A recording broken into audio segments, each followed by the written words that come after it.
Guess I'll have to find a new best friend. Hey, Squidward! Sorry, I don't speak monkey.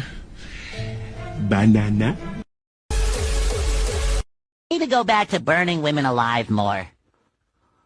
Like when they're convicted of crimes, obviously, not random acts of violence, but remember that in medieval times, I've said this on the show before, when women were witches, what happened to them? They were burned alive. Real phenomenon. And we stopped doing that, and then everything went out of control. You know, we said, oh, that was such a horrible tragedy. We really need to stop burning.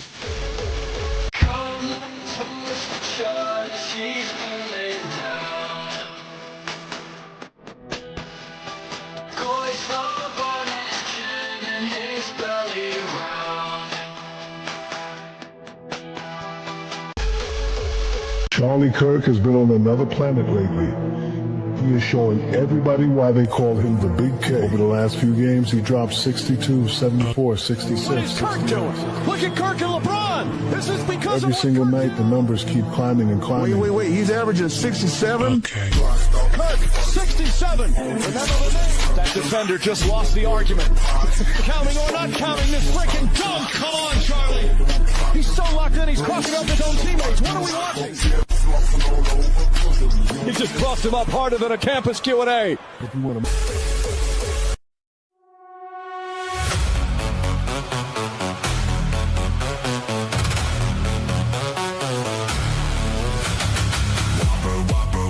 Whopper, junior, double, triple Whopper, flame grilled taste with perfect toppers. I rule this day. Lettuce, mayo, pickle, ketchup. It's okay if I don't want that impossible or bacon Whopper. Any Whopper my way. Whopper, junior, double, triple Whopper, flame grilled taste with perfect toppers. I rule this day. Whopper, junior, double, triple Whopper. Whopper, junior, double, triple Whopper.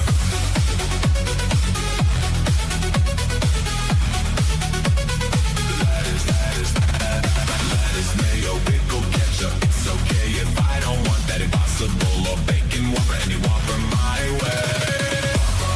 Whopper, junior, double, triple Whopper. Whopper, junior, double, triple Whopper. Single taste with perfect toppers. I rule this.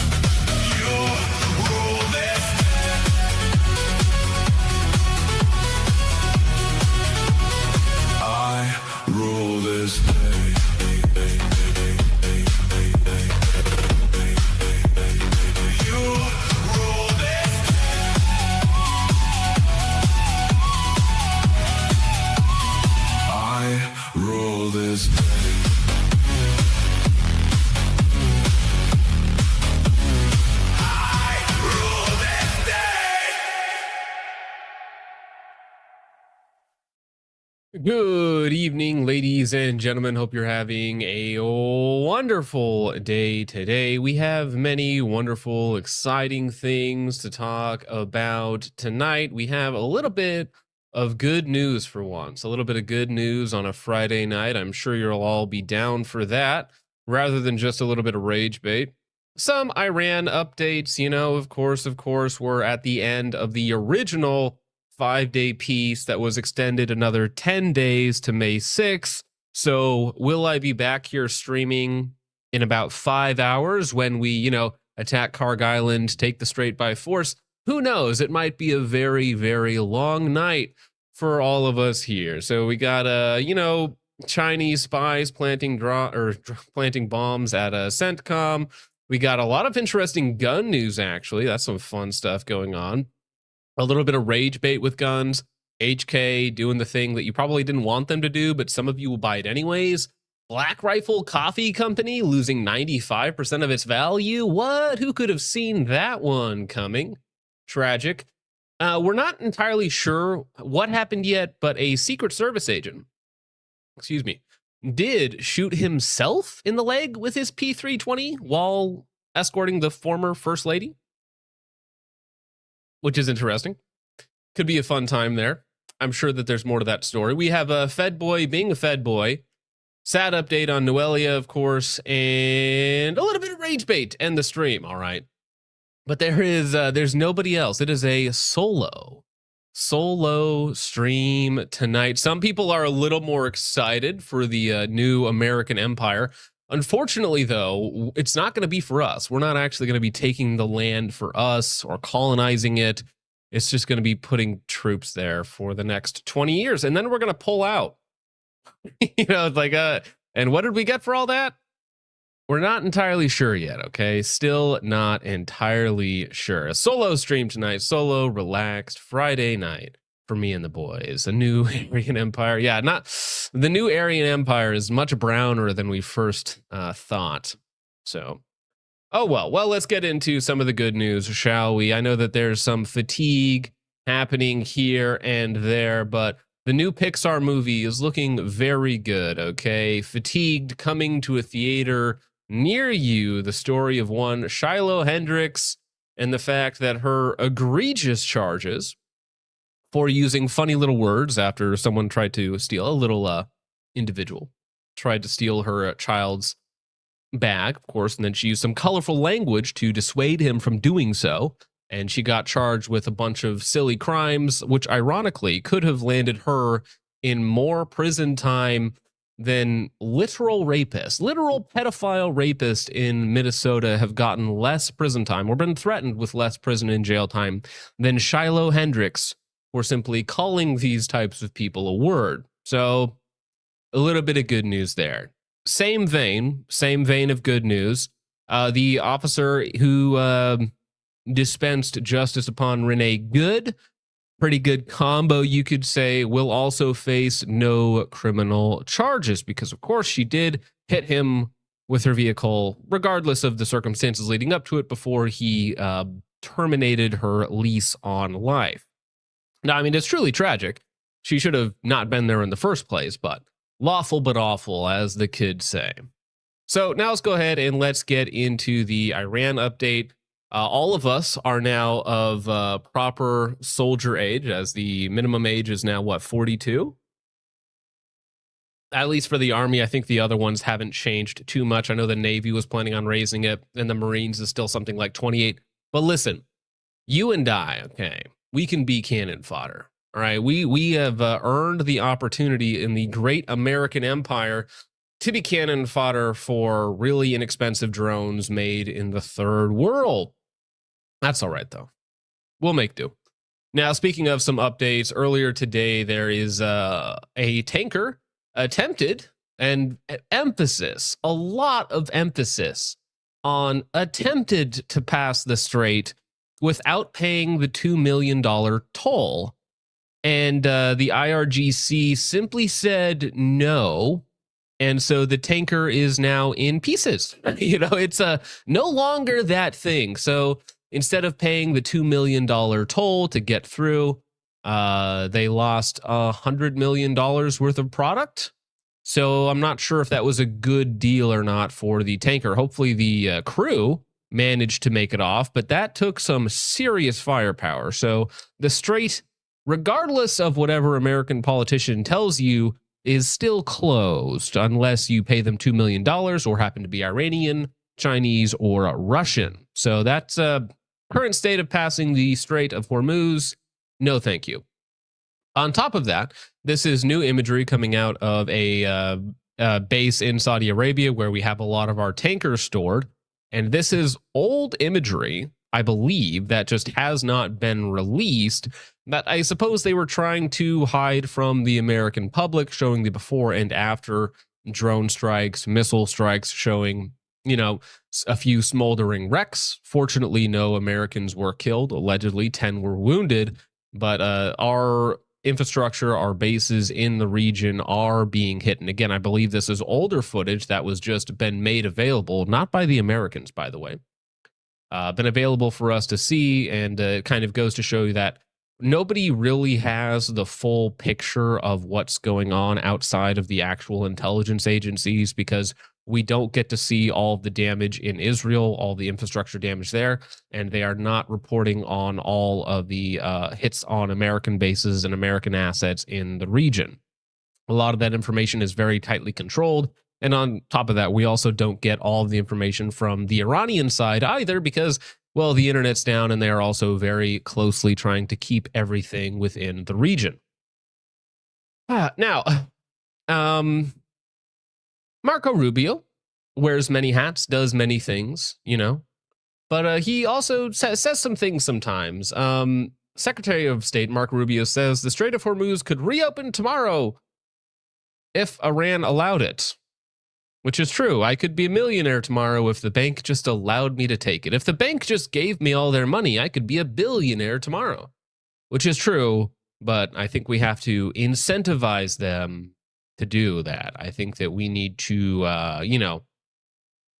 strong negotiation tactics or put warships in the strait. Either way, one of those things does not get Americans killed, and the other one almost certainly will. Now, again, it is Friday night. Usually all cool operations happen on a Friday night. So if something is going to happen, it'll be either today or next Friday. Now, again, allegedly, Trump extended the window from the previous 5-day ceasefire on the U.S.-Iran side of things, and that's been extended an additional 10 days to May 6th, I believe, April 6th, whatever month comes next. You guys know what I mean. But that is the tenuous plan, although we were in peace talks when we hit them the first time. So,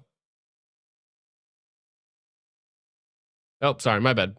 It helps if I switch tabs. This is Rubio today saying on the war in Iran, and he is projecting a short war, all right? A not prolonged conflict.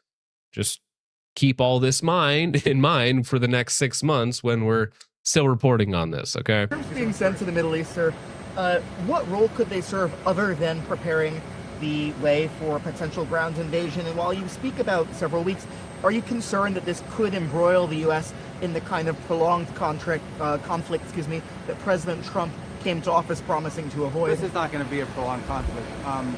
The objectives I've outlined to you, again, I repeat them, because I see these reports as like the U.S. is not clear on what objectives are.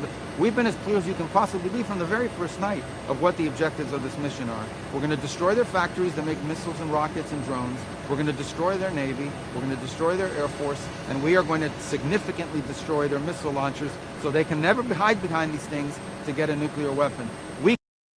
Today is week 5. Today is the start of week 5. So we're out of week 4 and into week 5. Well, in like 8 hours, we're into week 5. So we are currently 5 weeks into the 4-day war. And I'm sure it's going to end any day now because we're allegedly negotiating with somebody in there. Now, Marco actually did give a relatively good explanation of the goals there, which very few people have properly articulated. So he's saying that we are going to take out their Navy, accomplished. Take out their Air Force. For the most part, I believe that's been accomplished unless they have some sort of underground or secret facilities to hold their planes in. I believe that has been done. Now, when it comes to getting rid of their drone factories and their missile factories, those are rather fortified. So that's a much trickier proposition, which we have to use our very limited bunker busters. We have like 32 in inventory when it comes to the Moabs plus bunker busters. I think we have a very limited stock of those, so we need to be very judicious with how we use those, especially considering that we might need to keep some stock on hand for potential other conflicts in other regions. So that one there's going to be a little bit trickier when it comes to destroying their missile platforms. That's also, those are above ground, those are mobile, so they're harder to pinpoint all of them, but I don't doubt that we've done a significant amount of damage to their launching capabilities, though it's obvious that they're still able to because every day we see new footage coming out. Drones can be launched from almost anywhere. A lot of these platforms are mobile, so you're never going to get them all, right? You simply don't have enough munitions to get them all. So, but when it comes to getting rid of their Air Force and Navy, that's kind of been accomplished, but they don't really need their Navy to close down the strait now, do they? Because they can simply lay mines with regular boats and they can launch missiles and drones at big, slow-moving targets in a very short stretch of water that they control. We are achieving all those objectives. We are ahead of schedule on most of them, and we can achieve them without any ground troops, without any. Now, in terms of why there's deployments, number one, the president has to be prepared for multiple contingencies, which I'm not going to discuss in the media. And that's awkward. It's like, why are there troops in the area? Well, I can't discuss the possible contingencies that will be at play. You know, there's more options. And in fact, I have an article pulled up, which we'll get into in just a second, of a possible additional 10,000 troops being deployed to the region. It was 2,500 Marines. Then it was like 2,500, 5,000 from the 82nd. And now it's up to another 10,000. Within a couple of weeks, we could have 25 to 50,000 troops in the region. Okay? We could have a huge force in the region in not too long. There's deployments. Number one, the president has to be prepared for multiple contingencies, which I'm not going to discuss in the media. And again, I refer you to the Department of War, who will probably tell you the exact same thing. But we can achieve all of our objectives without ground troops, but we are always going to be prepared to give the president maximum optionality and again, I don't know if you actually can complete. I mean, Marco obviously has more info than I do, but just from the other analysts that I've listened to, like, it seems like if you want to truly destroy or take away their nuclear enrichment program, you have to seize the material, and you can't seize that with drones and F-35s. You kind of need boots on the ground for that. If you actually want to make sure that you've destroyed their missile factories, their drone factories, which again are fortified underground, you can hit them from the surface and hope that they're destroyed, but the only way to make sure that you achieve your objectives is, again, to send boots on the ground, which nobody wants. So I think you can do part of it from the air, but not all of it. You know, again, take out their Navy, take out their Air Force, sure. The other objects, the regime change, that's all a lot more difficult. Maximum opportunity to adjust to contingencies should they emerge. Did you get killed for nimming on Maine? Well, I think it's because you were in an affair with a married woman, and we don't take kindly to that in our Christian Minecraft server, Nimda, okay? Honestly, some of us consider that bestiality, bro. And also you killed a woman, so I mean, there were so many reasons. I'm not surprised. I'm not surprised, Nimda, that somebody thought it was your day to go. Total nimming death? Yeah, total nimming death. Yeah, so this is an article today. U.S. considers sending 10,000 more ground troops to the Middle East. Again, that's on top of 2,500 to 5,000 Marines. That's on top of 2,500 to 5,000 from the 82nd Airborne. So again, maximum estimate, approximately 20,000 troops could be there within a week. Give it a couple more weeks, and we could be somewhere between 25 and 50,000 troops in the region as this continues to escalate. It's a lot of troops. U.S. is considering sending 10,000 more troops to the Middle East, supported by fighter jet squadrons and armored vehicles. Oh no. Oh no. The potential deployment would be in addition to the 5,000 Marines, and they're quoting 5,000 Marines, 5,000 Marines and 2,000 paratroopers from the 82nd Airborne Division ordered to the Gulf earlier this week, with Donald Trump weighing up a possible ground invasion. Now, the force is likely to be stationed within striking distance of Karg Island, Iran's crucial oil export hub, U.S. Defense Department sources told the Wall Street Journal. Mr. Trump has repeatedly said he will reopen the Strait of Hormuz with or without the help of U.S. allies. And again, the only way to do that is to put ships there and to put ground forces to stop the drones and missile hitting the strait or being able to hit the strait. Which I don't really even know if that's possible. It's a huge amount of area that you would have to control to protect ships going through the strait. And it's going to take a lot of ships. It's going to take a lot of man force. And it's going to put all of them Americans, not Israelis, not, Japan and Koreans, not those guys who actually need the oil. It's going to be Americans.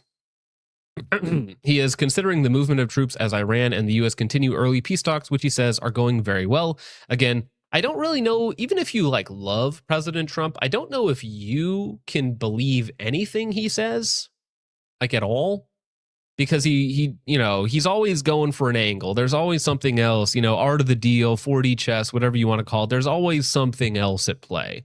So whether he tells you things are going good or things are going bad, we're never really sure one way or the other.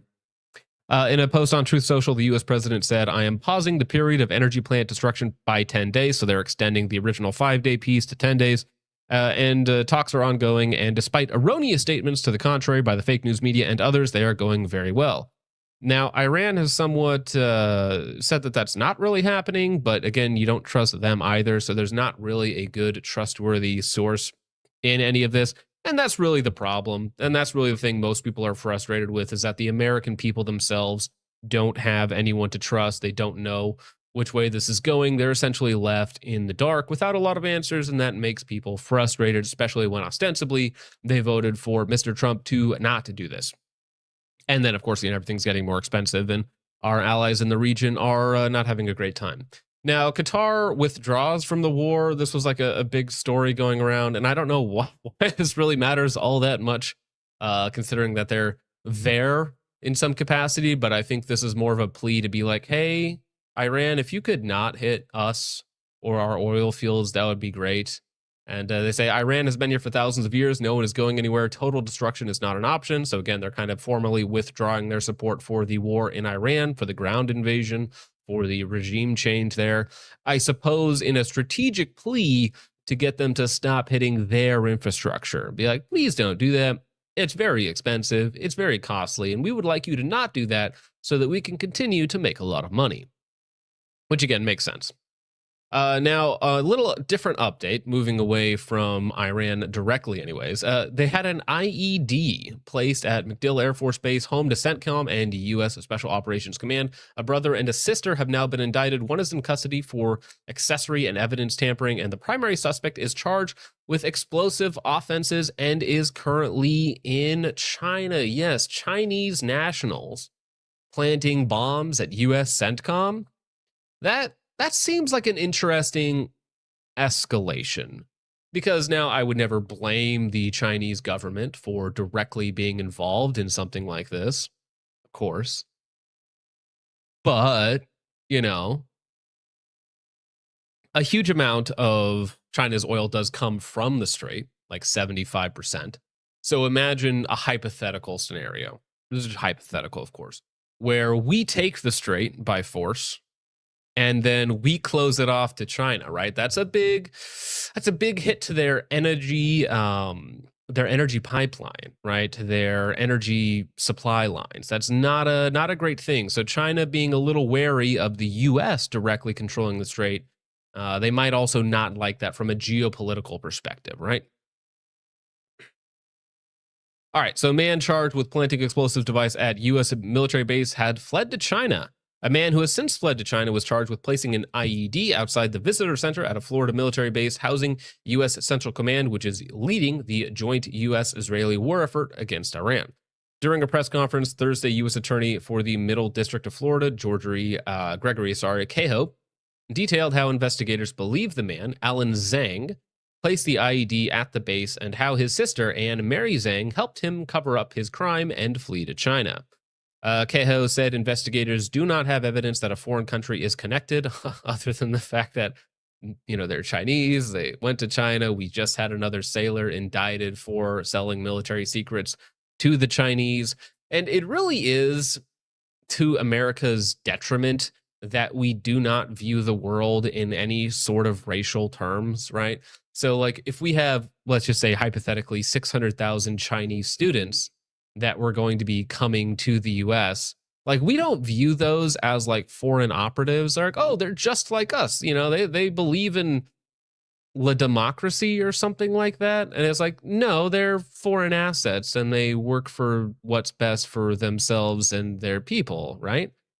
And so we're, it's like some Chinese guy has a piece of paper saying that he has the right to stay here, or he has a passport or a green card or a work visa or whatever it is. And we're like, oh yeah, that's Zhang, just like me and you. Maybe. Again, the rest of the world does not view it in such simplistic blank slate naivety as we do. According to prosecutors, Zhang, as an unnamed caller, made a 911 minutes after placing the explosives on March 10th, saying there was a bomb at the MacDill Air Force Base while not providing a location for the device. The base was searched, but no device was located until March 16th, 6 days later. Cahill said when the IED was found in a secluded area near the base's visitor center, Law enforcement analyzed the explosive and determined it was viable, officials said during the press conference, but did not explain why the bomb never detonated. So I wonder if this call was like, hey, there's a bomb, you need to get people in here to defuse the bomb, and then the bomb goes off. So it's like to draw people in. I don't really get the purpose. Is this a lone actor? Is this a true crazy man? Is this just a schizo-pilled Chinese dude who just wanted to cause problems? Not sure, but he's in China now. So good on us, I guess, for letting him in here. I'm not entirely sure. Oil prices today, rounding out the foreign affairs section of the show. Oil is sitting still at just a hair, a touch, a scotch under $100 a barrel. Again, the higher the prices, the better it is for Iran and Russia, and the worse it is for American citizens. $100 is not terrible, but it is, again, still 25% higher than it was before the war. And again, if this continues to escalate or go on longer, you could see a continuous rise in prices, perhaps even back up to $120, $150 a barrel if things go extremely kinetic.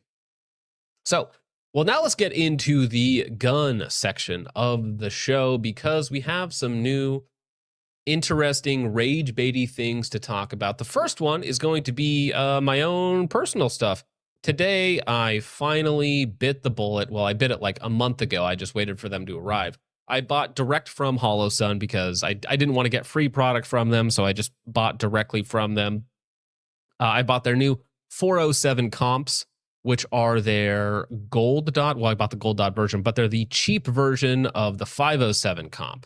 So it's the big windowed. This version is the 6 MOA gold, which I've never shot a gold dot before, and it looks worse to my eyes. It might be kind of difficult to tell here in this image, but the glass actually has a green tint rather than like a blue or a purple tint that you'll see in like red or green LED emitters. However, with the gold one, you have a green tint. So the glass has a little bit of a green filter over it with the gold dot. And again, these are essentially, they're the same size, same form factor, still RMR, but they're the same size as the 507 comp, which is a really big window. No multi-reticle system, but their claim to fame is that they are cheap. They're very cheap. They're like under 300, which is incredibly inexpensive. Put on the banana. No, I'm not putting on the banana. Now, unfortunately, yeah, they are the 6 MOA version, and that's really all they offer for the 407 comp. I wish they would offer the smaller dot sizes, as that's what I prefer. However, when you're shooting at speed in like a practical shooting environment for like USPSA or something like that, it really doesn't matter. Like even shooting at a 6-inch target at 50 yards, it's not that big of a deal. You can still absolutely get the job done. I do personally prefer a 2 MOA dot. I enjoy a 2 MOA dot. That's my preference, but I still get it done with a 5 or a 6 MOA dot. The dot itself, I'm not sold on gold for me personally. I know some people like the gold as like a happy medium, right? Between red and green. Green does not look good to my eyes at all. Green worsens my astigmatism.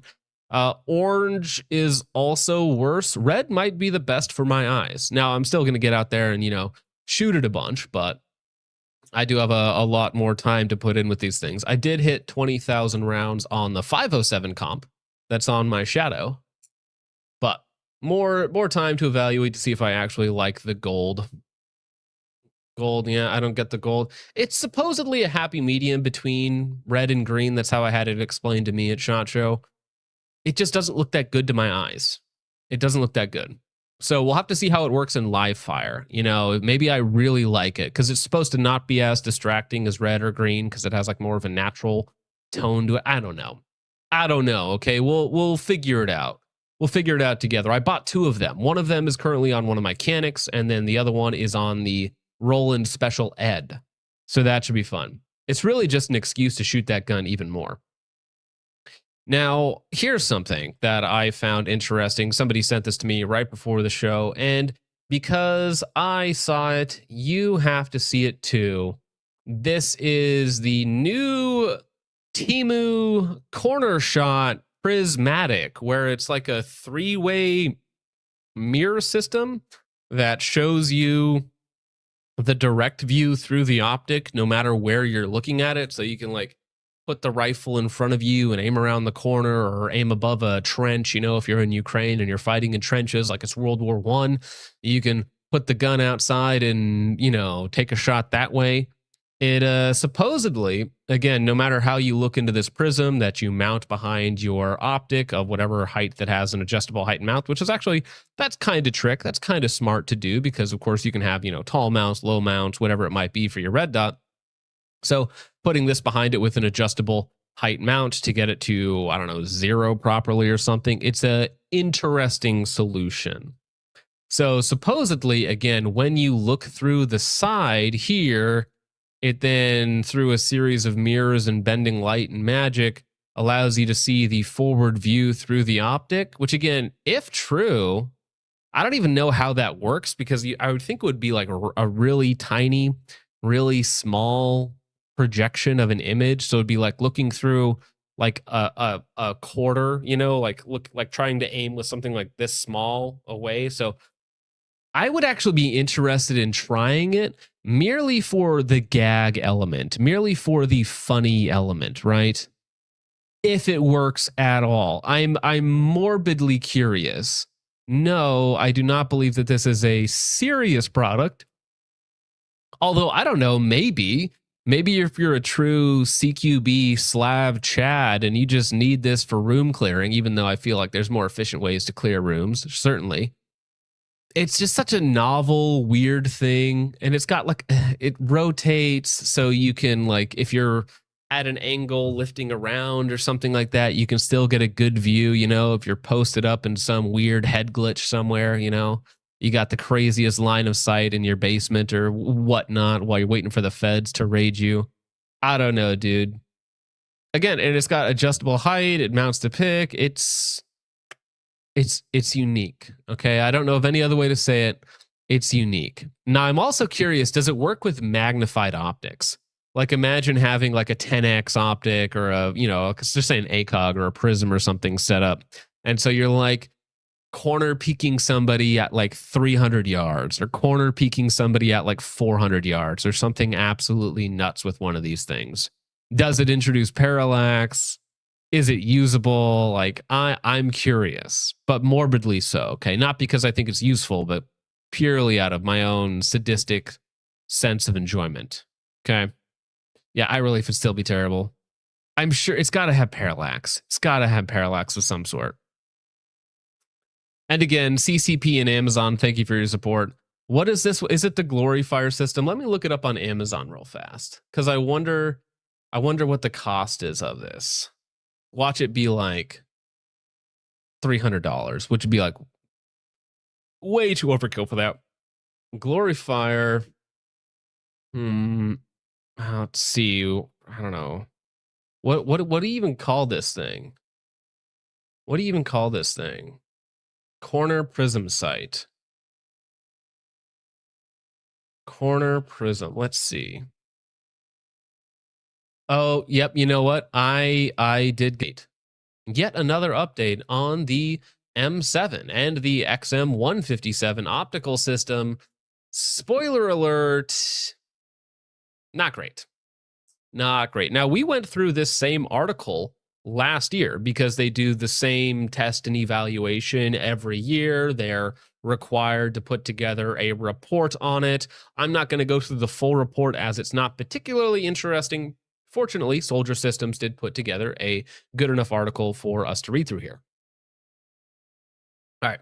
On March 13th, 2026, the Department of War's Director Operational Test and Evaluation, DOTE, released their 2025 annual report to Congress. DOTE provides oversight for acquisition related to testing of new capabilities and releases an annual report. The report covers acquisition programs, blah, blah, blah, blah, blah, blah, blah. Anyways, this one here is about the M7, not really the NGSW program, but kind of still the NGSW program, the M7, M250, and the M157 or XM157 optic system. So I'd like to note that the report refers to the XM157FC without the experimental designation prefix. It continues to carry.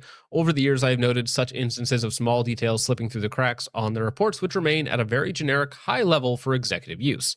So again, X denotes the experimental nature, like it's not yet adopted, which is why the SIG XM7 used to be the XM7, and now it's simply the M7 because it's actually been adopted. It's no longer experimental. The XM157 is still experimental and not fully adopted yet, even though they've requested like 100,000 of them, I want to say. So the NGSW is being produced or procured under 2 separate middle tier of acquisition programs, weapon and ammunition in one, and fire control in the other. Vortex has the fire control, and SIG has the other ones. These are not traditional procurement programs, but rather much more adaptive and fast-paced. The NGSW W&A are manufactured by Sig Sauer, and the NGSW FC, the fire control, is manufactured by Shelter Wings Inc., doing business as Vortex Optics. According to the report, the Army completed an operational assessment of the NGSW system in October of 2024 and limited lethality testing of the 6.8 special purpose ammunition in December 2024 to support the planned transition of both the NGSW, W&A, and the fire control programs from the MTA rapid fielding pathway to separate major capability acquisition programs in the third quarter fiscal year 26. The Army anticipates completing live fire testing and evaluations of the 6.8mm general purpose ammunition by second quarter fiscal year 26. NGSW is no longer under DOT oversight for development or operational testing. It has completed those tests. It does, however, remain under the live fire oversight. So, getting into the actual important part of the article here.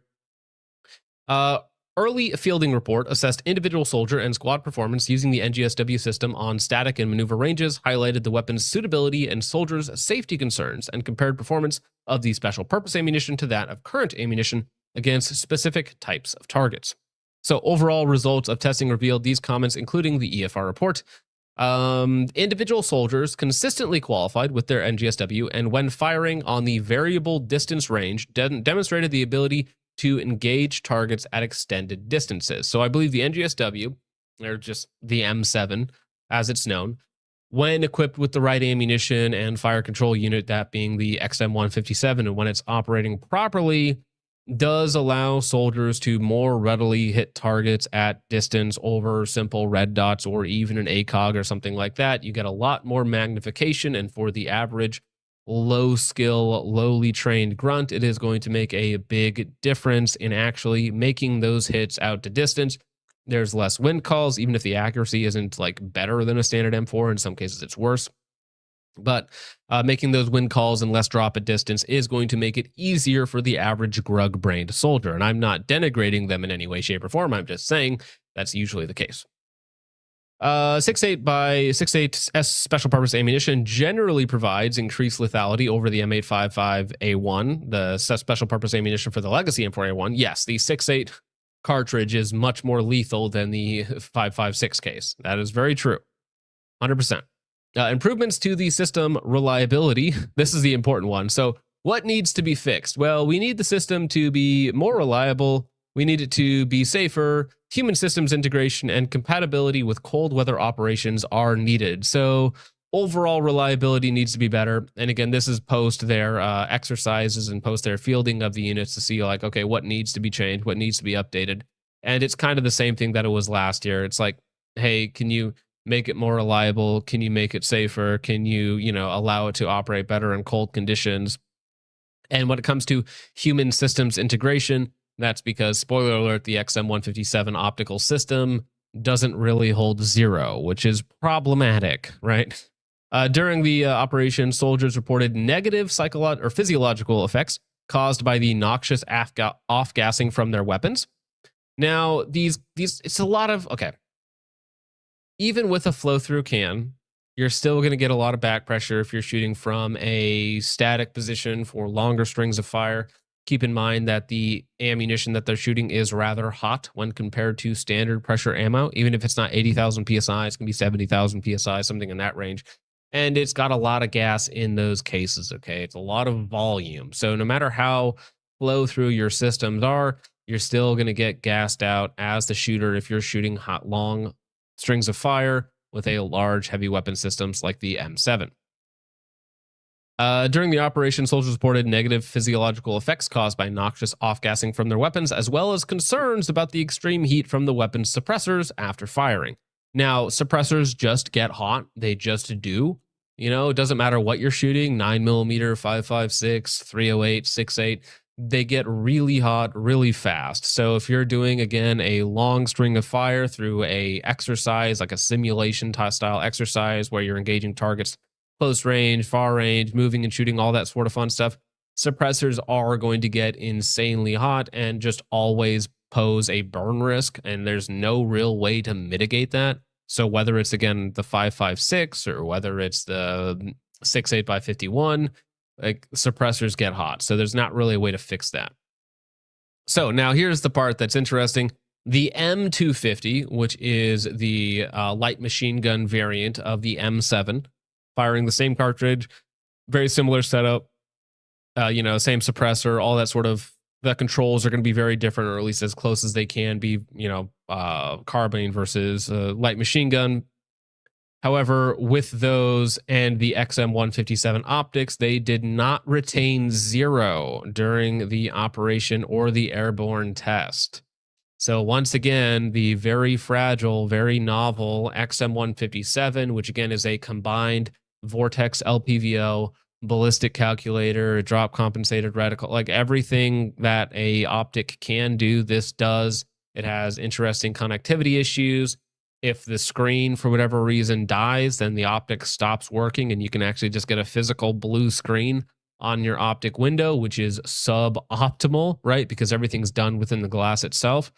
So while it is a cool, novel combination of technologies, it just continues to have problems when it comes to actually fielding the thing. Now, of course, this could also be a SIG problem, because SIG is famous for putting together weapons that don't necessarily hold 0 in certain conditions, right? The MCX, the Spear LT, some of them have little issues here and there. So is it an issue with the M250 or is it an issue with the XM157? Both of which we know have problems. I'll let you be the judge of that personally. All right, so ergonomic complaints about the M157 persisted, which is, again, the optic. So yes, I'm sure that it still had issues with running at all. The NGSW is compatible and safe for use during static line and military freefall operations. That's cool. In the end, the report leaves this lone recommendation. The Army addressed the recommendations in the June 2025 EFR and classified limited lethality index. Now, we don't have the classified version of that, but in the other report, it's like, hey, can you make the system actually survive for 24 hours? Because if you remember from last year's article, they were like, there is a low probability of any system equipped with a XM157 optic surviving 24 hours in operation, which is not great. If that's what you're fielding with your guys, if that's what you're shipping them out with, and there's a low probability of surviving 24 hours, not a good look. Not a good look at all. So that is the newest update on the M7 and XM157. Is it a cool, novel bit of tech? Yes. Does it work all the time? No. Not yet. Not yet. Maybe someday. Maybe someday they'll figure out a XM157 that can survive recoil and, you know, the M7 and M250. But until that time, I did also see somebody else. I can't pull it up because, of course, he's shooting full auto. But of somebody claiming that the M7 is going to have the same original issue that the Scars had, or at least the reputation that they had of killing optics. So let's take that for granted just for the sake of argument. Let's say that the M7, M250 do kill optics at a accelerated rate, at an aggravated rate. It's a high pressure case. It's a lot of recoil. It's a lot of reciprocating mass. It's a piston system, so we got multiple pieces of reciprocating mass. And then we add a bunch of fragile electronics to a LPVO, which is already like not the most durable optical system on the planet, let's say. And you're like, wow, the M7 and M250 are killing our new hybrid technologically advanced optics. That's crazy, dude. Maybe we should just go back to the ACOG. That's what it's going to be, right? At the end of the day, it's like, all right, we're back to the ACOG. The ACOG can handle the recoil. We're back up to the ACOG. All right. Wait, is somebody dealing with pop-ups? What's going on? Pop-ups, loading, so ass. Yeah. You shouldn't get ads on this stream. I don't have ads on. I have ads off on the stream. They are in manual mode, and I just never add them ever. So you should not get ads during the stream. And if you do, I'm not getting paid for them. So you should tell them no. You should just say no to ads, okay? Now, in another bit of a stealth launch, I guess HK was teasing something, and then they brought it down.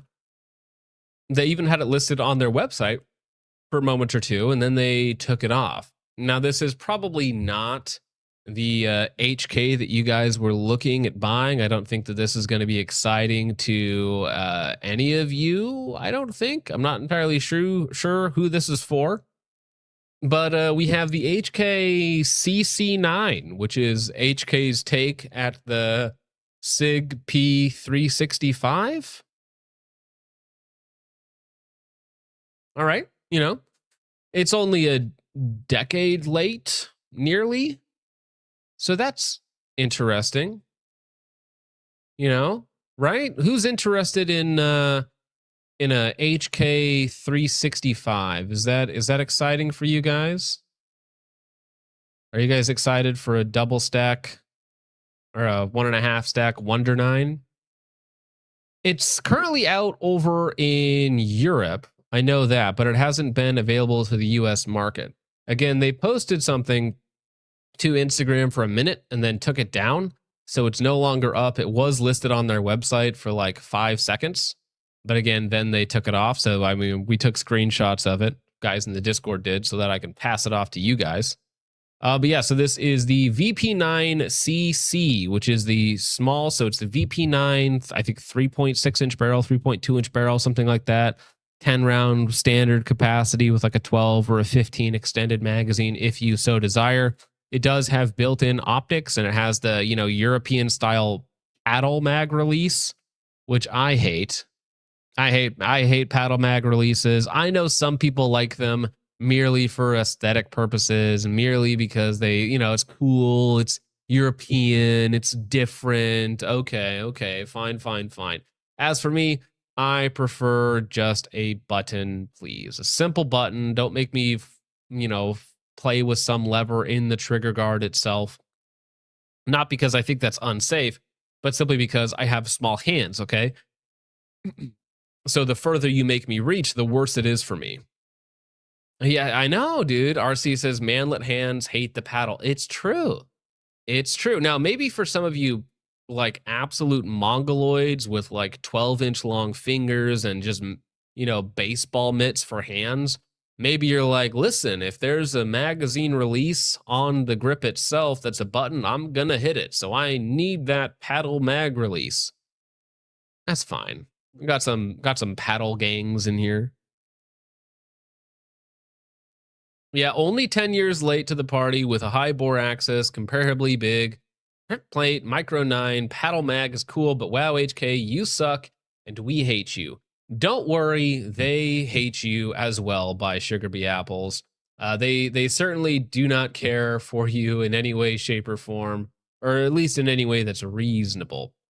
Now, some guys on the Discord were putting their, you know, what they would prefer, okay, what they would like to see rather than a 365 copy based roughly around the VP9. What would they actually like to see? So, an optics cut USP, so like a factory optics cut USP, okay, it's like a modernization of that. That could be cool. 10 millimeter USP, that's a bit of a boomer red. I'm not gonna lie, that's a bit of a boomer red. VP45 or VP10, boomer.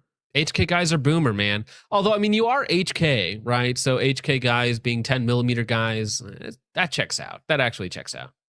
Let's see. A modernized 10 millimeter USP with an optics cut and a pick rail. There we go. The boomery of boomers.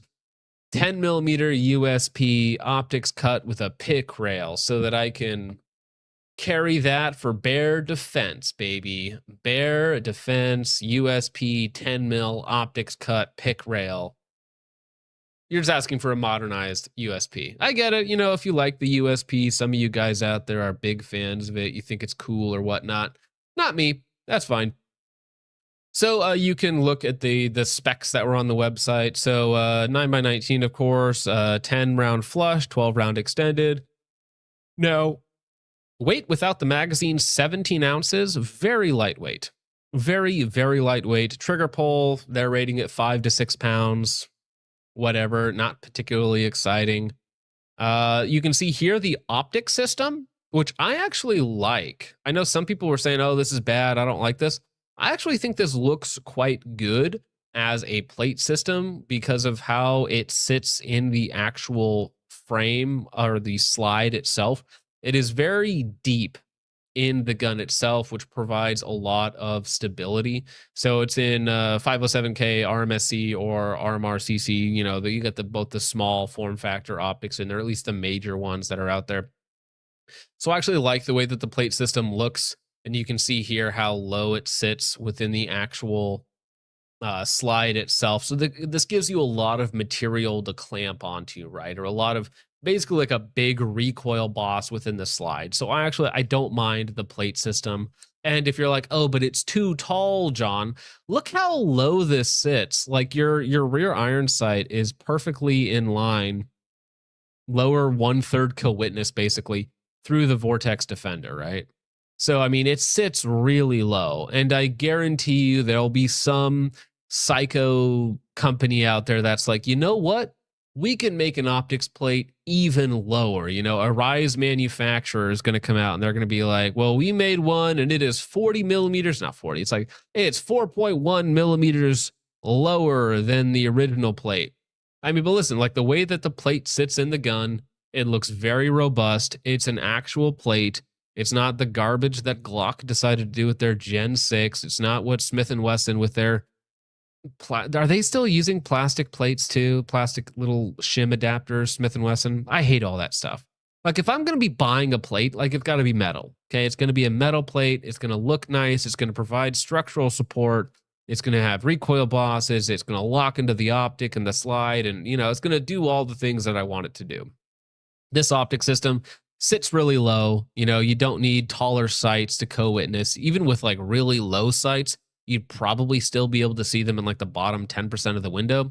So again, you know, it's like, it's a 365 clone, but from HK with a paddle mag release. Do I care? No. But do some of you guys care who really like HK and you want to spend a couple $100 on something, or probably like $600-700? Let's be real. Maybe. Yeah, some people want to throw money at it. It's fine. It's fine. I get it. You know, it's not my thing, but if you guys enjoy it, you guys think it looks cool or whatnot, more power to you. All right, but that's about as much HK news as I can take in a single day. Let's get to Black Rifle Coffee Company. How about that? Black Rifle Coffee Company, they blew up in the market, man. I remember when they came on the scene, and they were the cool bro vet dudes, and they were in that one movie that one time, and then they had the podcast and the YouTube channel, and man, they were just so cool and bro vetty, and then they started a coffee company. Isn't that like heckin' based or something? I've talked to one of the guys at Black Rifle Coffee Company. I have his number. I have the owner's number for some reason. I should look that up because I have the owner's. We had a conversation actually one time about something or other. So maybe I should hit him up, be like, hey, how's it going, bro? But anyways, Black Rifle Coffee Company, you know, my dad used to have a subscription to them. My brother used to have a subscription to them. So like their coffee was around. And then unfortunately, they started the trend of, I guess, your own personal coffee company, right? And it's all just white labeled garbage, you know? So every YouTuber has their own coffee sponsorship, their own energy sponsorship. You know, it's like buy my, I don't know, 1776 coffee or some, you know, whatever they are. I don't care. Or cigars. Cigars is another one. Like, oh, you got to try my private label, private brand cigars, okay? Because as if being gay wasn't performant enough already, you're like, listen, I need to shove this guy's branded phallic objects in my mouth to be cool. Yeah, sticking someone else's private branded phallic objects in your mouth so that you could be part of the cool club. That's gayer than coffee, because at least coffee has caffeine in it. I get PSA coffee, Florida Man coffee, Big Toe Money coffee. Okay, all right, Big Toe Money coffee. Not me. Sure. Yeah. I was wondering if you were still around, Jabe. No, I'm actually drinking water. This is just water. It's just a cool cup. It's the map. This showed up randomly at my door. So, you know, it's the IQ worldwide chart. You know, it's just the chart. It just always happens to be this chart that shows up over and over again. And it's funny. It's just ice water. That's all that's in there. All right, but let's talk. Get back to Black Rifle Coffee Company, shall we? Market update. M26 with PSA mentioned. M26 rushes to the comment section to take one shot at them. Based hating M26. Hope you're doing well, man. PSA coffee will turn out to be tea. Ah, man, how funny would that be if they can't even get their coffee right? Their QC on their coffee. It's just, yeah. Many jokes could be made there. All right, so anyways, back to Black Rifle. Black Rifle Coffee Co., who outed themselves as opportunists with no core values, monetizing vet bro culture, which is true. They were very good at it. Very good at pushing and profiting off of vet bro culture. Is in a plummeting decline despite having drinks in every major gas station in the US. Now, this is true. I see Black Rifle Coffee everywhere I go. Like any gas station, you know, big box store, whatever it is. If you're walking around the aisles, you're going to see Black Rifle Coffee Company. They're kind of just in like the back of my mind whenever I go somewhere and I see it, you know, because they become that mainstream. You know, like I don't think about a lot of these brands. They're just like normal. And Black Rifle Coffee Company has been around so long and involved in so many controversies at this point that it's just like, oh yeah, it's just those guys. They're just everywhere at this point. Despite having drinks at every major gas station in the US after disavowing Kyle Rittenhouse in 2020, which was the gayest thing they could have possibly done. Like, hey, bro, we're actually not affiliated with this guy who is in one of the most important landmark Second Amendment cases of all times. Regardless of your personal thoughts on Kyle, like Kyle actually just had a pretty good podcast on Jake Shields. I thought that was relatively good. I enjoyed the conversation. I've actually met Kyle. I shook his hand at a Huxworks party in 2024 or something like that. He seems like a genuinely good dude, even if, you know, he's not necessarily, what's the right word that I'm looking for? He picks and chooses his issues. You know, he's not going to be the guy for everything, but he's good on what he does. So anyways, after disavowing Kyle Rittenhouse in 2020, which was again one of the gayest things they could have possibly done, other than the allegations of him doing actual gay stuff with other people, being glowingly profiled by the New York Times in 2021, where they further disavowed their conservative right-wing constituency, which is, again, it's just a terrible move. It's like you're profiting off of bro-vet culture. You're ostensibly on the quote-unquote conservative right, or at least you have a lot of overlay with the conservative right, to publicly badmouth them or to try and distance yourself from your chud followers. It's so gay. It's so gay. Like, listen, we're all chuds here. We're like really chuddy, okay? We're about as chuddy as you could possibly be on this show. And I have a literal furry who donated to me. You know, like I know his message is sitting over there waiting for me to read, and I'm going to read a furry's message. But it doesn't matter. You know, I'm not going to be like, oh, I disavow. Like, everybody knows. Everybody knows, okay? Don't need to spell it out. He's just a little weird. We pray for him. Christ is king. Return to Christ. All that jazz. But, you know, it's like going out there and performatively disavowing. Like, if I say, like, oh, I just disavow all my left-wing fans and all my socialist fans. It's like, really? Why? You're just gay. Like, does this matter? Is this important for the conversation right now? Black Rifle IPO'd in 2022, went public at a price of $17.50 a share, not bad, reflecting an implied valuation of $767 million. That's crazy, dude. Today, the share price is 76 cents. I gotta look that up. Did it really drop all the way to 76 cents? Coffee share price. If true, that's crazy. So the 52-week high is $2.40. The 52-week low is 60 cents. That is not great. So I don't know if that's entirely accurate. Let me check. It is 75 cents. Today it is 75 cents. It is up 0.2 cents today. So it's things are looking up, guys. Things are looking way up for all of us here. So it's sitting at 75 cents. So it's even lower than it was at the time of this guy reading this tweet. Buy the dip? No, I don't think so. Nah, I don't think I will. Today, the share price is 76 cents, which is a 94.76 drop. Again, now it's over a 95% drop from IPO.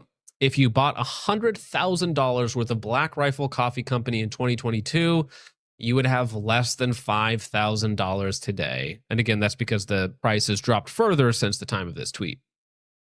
While it may feel old hat to say get woke, go broke, the consequences of decisions companies made under the Biden admin, assuming a Kamala presidency and permanent Obamanism, I don't know about that, are still playing out. The corporate world moves slowly and the chickens are still coming home to roost. Now that last part, I 100% agree with, okay? These little slow decisions that you make every day, you don't truly understand the ramifications of them for a long time. They don't really show themselves for a long time, right? They don't actually metastasize and show up and become obvious. In some cases, years down the road. So, for instance, when you are Black Rifle Coffee Company, okay, you're not a liberal coffee. You're just not. By definition, having the name Black Rifle Coffee Company, you are off the table for half of Americans. You just are, okay? When your logo has an AR-15, which is really scary for half the population. They're retarded, of course, but it is scary for half the population. Surprise, surprise, don't piss off the other half. Yeah? That sounds like good marketing advice. I give a lot of free marketing advice on this show. I really should start charging for it. Like, if you're going to be in a space that's already really niche, you know, maybe you shouldn't piss off everybody else that's your possible consumer base.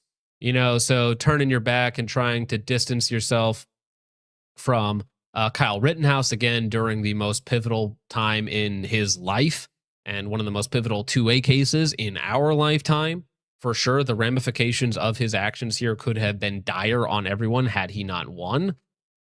You deserve the public backlash, and there's the other controversies that you're involved in, so on and so forth, the allegations by former co-workers, you know, so on and so forth. The blue political donations, people don't bring that up very much, but the owners have made political donations to blue politicians who have then voted to take people's Second Amendment rights away. And again, when you're a company called the Black Rifle Coffee Company, you ain't winning anybody over. On the other side, you're only pissing off your own audience. Not a great plan. Let's see how it's working. Oh yeah, 76 cents a share. Damn. Can the Black Rifle Coffee Company become the Starbucks of the right? No, it can't. Because they tried to distance themselves from the right. Like, imagine if I, for a second, just purely hypothetical, if I came out and I don't know, somebody said, "Hey, did you know that Hop was racist? You've got to denounce Hop." And I was like, "Oh yeah, I denounce all my racist friends and fans. I hate racists." Like, you understand that that's most of my audience, right? And myself personally, right? So if I were to go out there and virtue signal to my audience, you'd be like, "Oh, this guy's just a definitional grifter. This guy's actually just a POS," right? Whereas the proper response, if somebody says, "Did you know this guy is racist?" I'd be like, "Whoa, if true, based. Based? If true, based?" Yeah, did you know Hop was based? Based? Yeah, and again, it's like, yeah, I'm going to denounce my own fans and audience to appeal to who? Who on the left am I supposed to appeal to? And again, your name is literally Black Rifle Coffee Company. Mass appeal is gone. Mass appeal is out the window, dude. Like, we left that train. That's over. That's done. Like, we're done with that. Like, appeal to your base, okay? Be the man they want you to be, okay? Increase the based. Increase the basoning, okay? Yeah. Yeah. True. Listen, some people would genocide insects, and some people think people are insects. So, I mean, you know, what's the difference, really? From a secular worldview, okay, what's the real difference here? Are we just talking about a difference in degrees, okay? But we're going to take a quick break, get to your guys' support, and then we're going to talk about a Secret Service member defending the former First Lady, Jill Biden, accidentally shooting himself. Now, I have a theory here. Okay, it's called the P320 theory, or Brown. Okay, there's two competing worldviews when it comes to the Secret Service member shooting himself, accidentally, allegedly. It's either going to be P320 or Brown. Okay, actually, you know what? While we're going through these super chats and getting to your guys' support, I'm going to let the audience decide, P320 or Brown. Okay, I think this is a very important question. Probably the most important question of our time.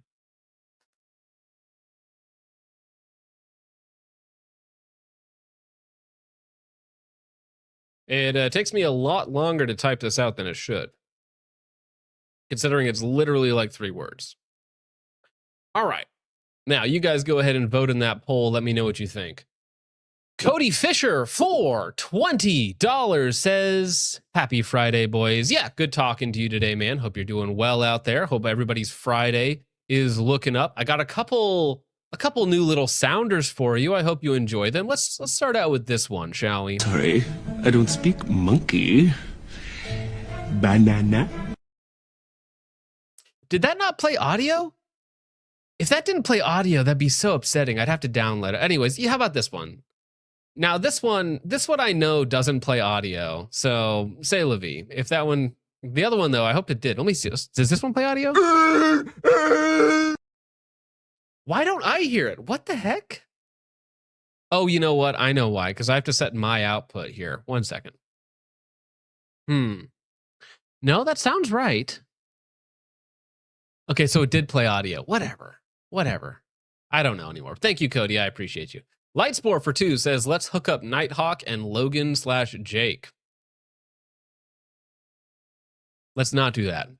Thank you, Lightspore. I'm not even going to address that. I put him on the thumbnail purely as clickbait because his last videos have been clickbaiting so bad and so hard. Ronnie D for $50 says, just a simple Gentile with simple dreams. Listen, we're all goys here, okay? We're goy maxing. Goy pilled, goy maxing over here, Mr. Ronnie D.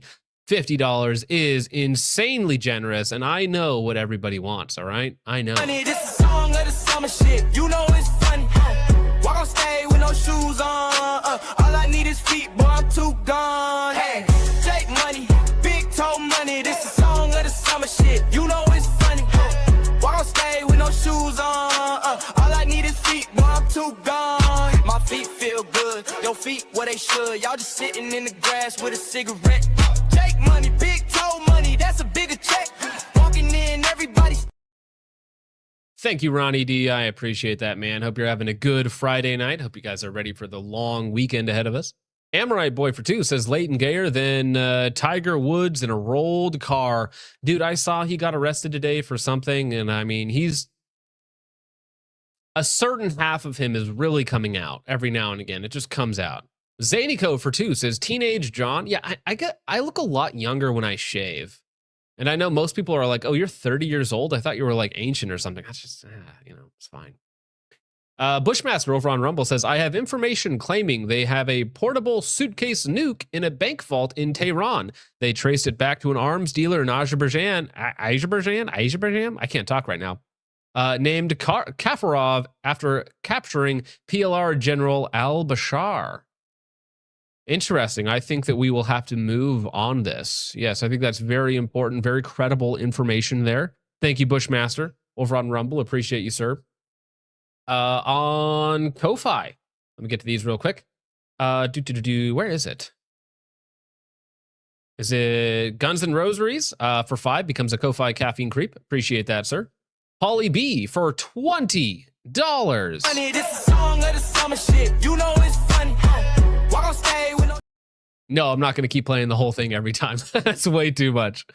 Says Biden iced my army career at 18 years and 3 months. Before I turned 41, they say I'm draftable till 42. But this doesn't bother me because Fed post incoming, I'm undraftable, and I know my future. I'm dying in the lower 48. Keep your powder dry and your e-tool sharp. Mega based. Godspeed out there, Paulie B. And yeah, I'm really sorry to hear that career got cut short. And yeah. And then they want you back and they're not going to give you the benefits, all that sort of fun stuff. Parquet for $20, who is our resident furry. But again, we should pray for him, of course. Says, a tithe to atone to the mortals here for my degeneracy. You don't need to apologize to us, all right? It's not sins against us, Tarkay. I will have to catch the stream on VOD, so I will give the chat what they want. I'm sorry, Jake, if you're here. It's Big Toe Money time. Funny, this is song of the summer shit. You know it's funny.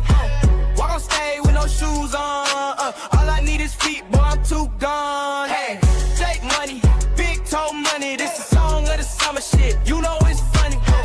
Walk on stage with no shoes on. All I need is feet, boy, I'm too gone. My feet feel good, your feet where they should. Y'all just sitting in the grass with a cigarette. Jake money, Big Toe Money, that's a bigger check. Walking in, everybody. Great song. I can't hear it though, so I don't even get hyped up. I'm just sitting here awkwardly while it's playing because I can't hear anything. So it's just like waiting for it to be over. It's kind of awkward. Mike Mo ready for 10 on Ko-Fi says, finally supporting the stream without YouTube and Apple taking a cut. Guess you can call me late and gay. I will call you that. Still hope you're doing well though. All right. Let's see. Over on YouTube, Boondocks Balloon Knot for 10 says, I had to go to court for a traffic ticket I issued.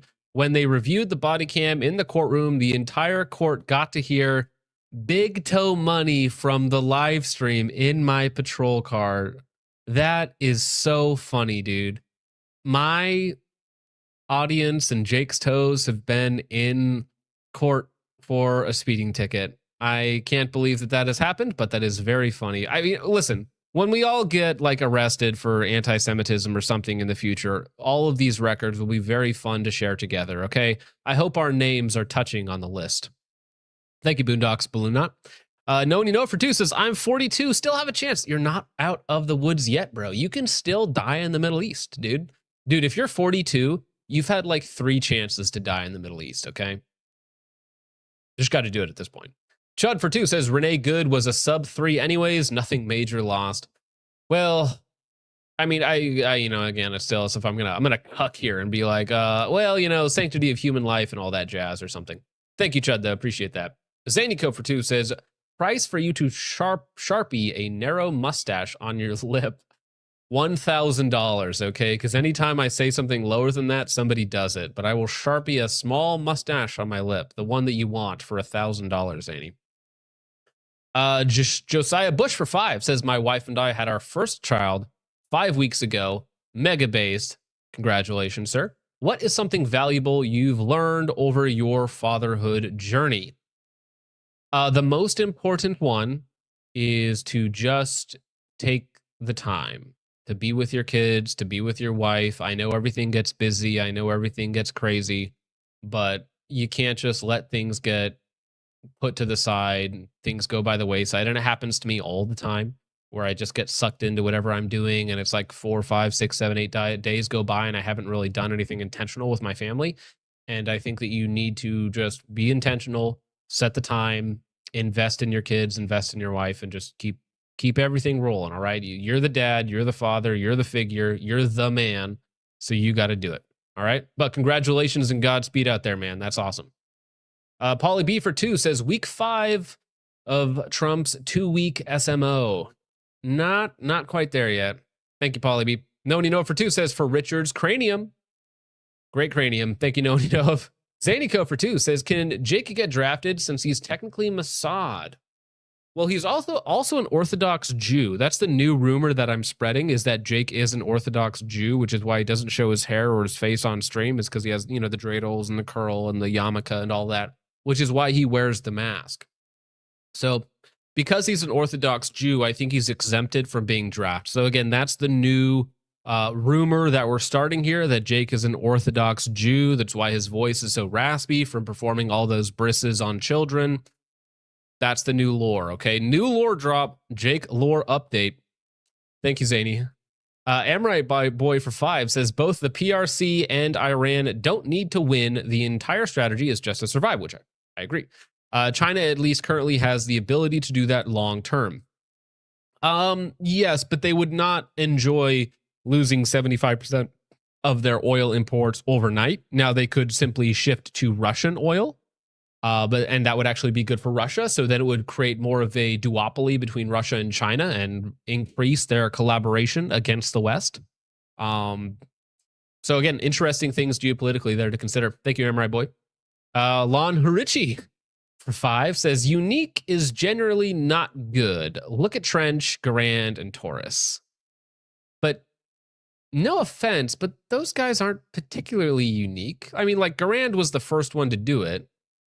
But Trench does like daily update vlog content, which is not original. Everybody does it, it's fine. And Taurus literally copies everybody else.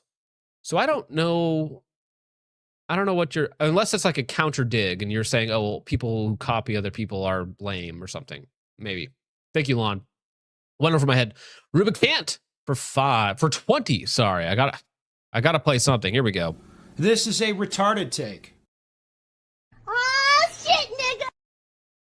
Says John, thoughts on vector optics? Any personal experience? Yeah, so I've shot a lot of vector optics. Actually, this one was just on one of my competition guns right before I put the new 407 comp on there.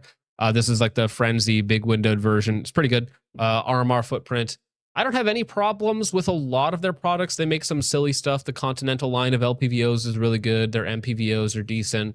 So price to performance is usually pretty good on Vector, and they make a lot of the other generic optics for other people. So it's decent. It's decent stuff for a low price. So it's really, if you're price sensitive, maybe give some of their stuff a look or send me a message and you can get more personalized recommendations. Thank you, Rubicant. Appreciate that. But no, I mean, Vector optics have world titles. Like the last guy who won PCC Worlds was using a Vector Frenzy. So St. John's Crusade, member for 12 months, 1 year together. Thank you, sir. It says, I've been waiting for this for a while. Can't wait to get one. The optics cut is super low and looks rock solid. Just hope the aftermarket is okay. Talking about the CC9. I mean, listen, if that's the one that you want, you're an HK bro, I'll let you have it, okay? You can have this one, HK bros. Heathen from Texas for 5 says, my Walther P99 has a paddle release. I like it more than the button on my Glocks. It's all right. You can be weird like that. I'm not going to judge you that hard. St. John's Crusade for another 5 says this, the optic systems in a Gen 2 P30 or USP would be amazing. Also, imagine a direct mount Ames microplate in that slot. It will be even lower. Yeah, I haven't seen those come out yet. And again, I don't think I need an enclosed windowed optic on my pistol like 99% of the time. But for you bros who are really into it, I think you'll like it. I think it'll be good. Holosun has yet to miss, other than their raid. Polly B for 5 says, well, if it isn't the consequences of my own actions. Yes, many such cases. Many such cases. Thank you, Polly B. Hope you're doing well. Zanico for another 2. He drops a lot of money, $2 at a time. He gets his money worth, though. Says, bet you won't call him right now. Oh, I'm going to look it up, actually. Which BRC's guy's number do I have? Because I remember we talked about a thing, which it's not like a sensitive thing, but it has to deal with somebody else's personal information. Who was it? Was it Evan? Gosh dang it. Now it's going to bug me. Because Here we go, actually. Let me see real fast. I can figure it out. Who was it? It was... Shoot, where is it? I have to scroll so far back. Where did it go?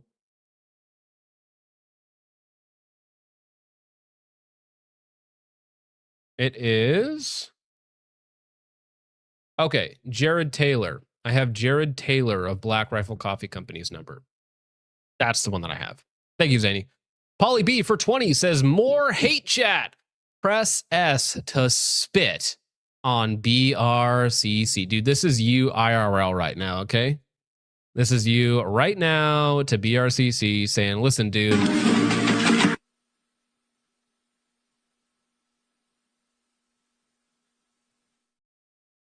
Nothing more, nothing less. Polly hates BRCC. Let it be known. Thank you, Polly. Appreciate it, sir. Amorai Boy for 2 says BRCC coffee is trash. Their energy drinks are fine. I see them everywhere. I've never tried their energy drinks. St. John's Crusade for 2 says based coffee gets stocking mill, actual good coffee. I'll take your word for it. All right. Good recommendation, I guess. Stocking mill coffee. Jury Seller for 2 says, proud to say I've never given them a cent. Go Hop. True. We're all rooting for you, bud. Sheep Herder for 5 says, got 2 friends in my area into shooting today. Based. They ended up buying a couple of LE trading Glock 17s, Gen 4 and 5 off of John's website. Bonus, they're white. Well, that's not off of John's website. Who's John's website? John's website. Which John? I don't know which John you're referring to. But listen, like that was my first handgun was an LE trade-in Glock 17 Gen 3. So yeah. Thank you, Sheep Herder. Appreciate it. Shot Red for 2 says, interesting. I thought race was a LARP or joking. That's right. Yes. Yes. I'm totally, listen, all right. Future judge reading my transcripts. This was all a joke. A very elaborate joke. All right. Thank you, Shot Red. White Power Ranger, a perfect follow-up. White Power Ranger for 2 says, can I vote both? It's definitely both. It might be. Thank you. Chud for 2 says, I can't wait to laugh at my prior SCs while in court. Yeah, dude, the transcript of our super chat conversations and the Discord logs and so many other things are going to be, at least it'll be funny, you know? It's like you'll get why they were laughing at the Nuremberg. It's going to be us someday. Thank you, Chud. Jury Seller for $20. Sorry, I don't speak monkey. Banana. For 20 says, can we crowdfund the mustache? No. Has to be a single deposit. Single deposit mustache, okay? All right, well, I'm saying no, but for a price tag attached. Thank you, Jury Seller. That's very generous of you. Zanico for 2 says, Jake's voice is JTT maxing. A lot of people say that he sounds like a character off of Breaking Bad. So maybe. Shot Red for 2 says, any tips when getting into the competition game? Yeah, you dry fire a lot, and then you shoot as much as you can, and you're very intentional with your shooting and your dry fire. So you're going to, all the basics, whether that's going to be target focus, transitions, blending positions together, exits, intros, reloads, draws, all the really simple generic stuff needs to be drilled to an absolute T in dry fire. And then in live fire, we need to do lots of doubles. We need to make sure that we maintain our target focus. We need to maintain consistent, durable grip. It doesn't need to be insane, but it's all the fundamentals that we train in dry fire, but now on a live range, So, I mean, my dry fire and live fire look very similar.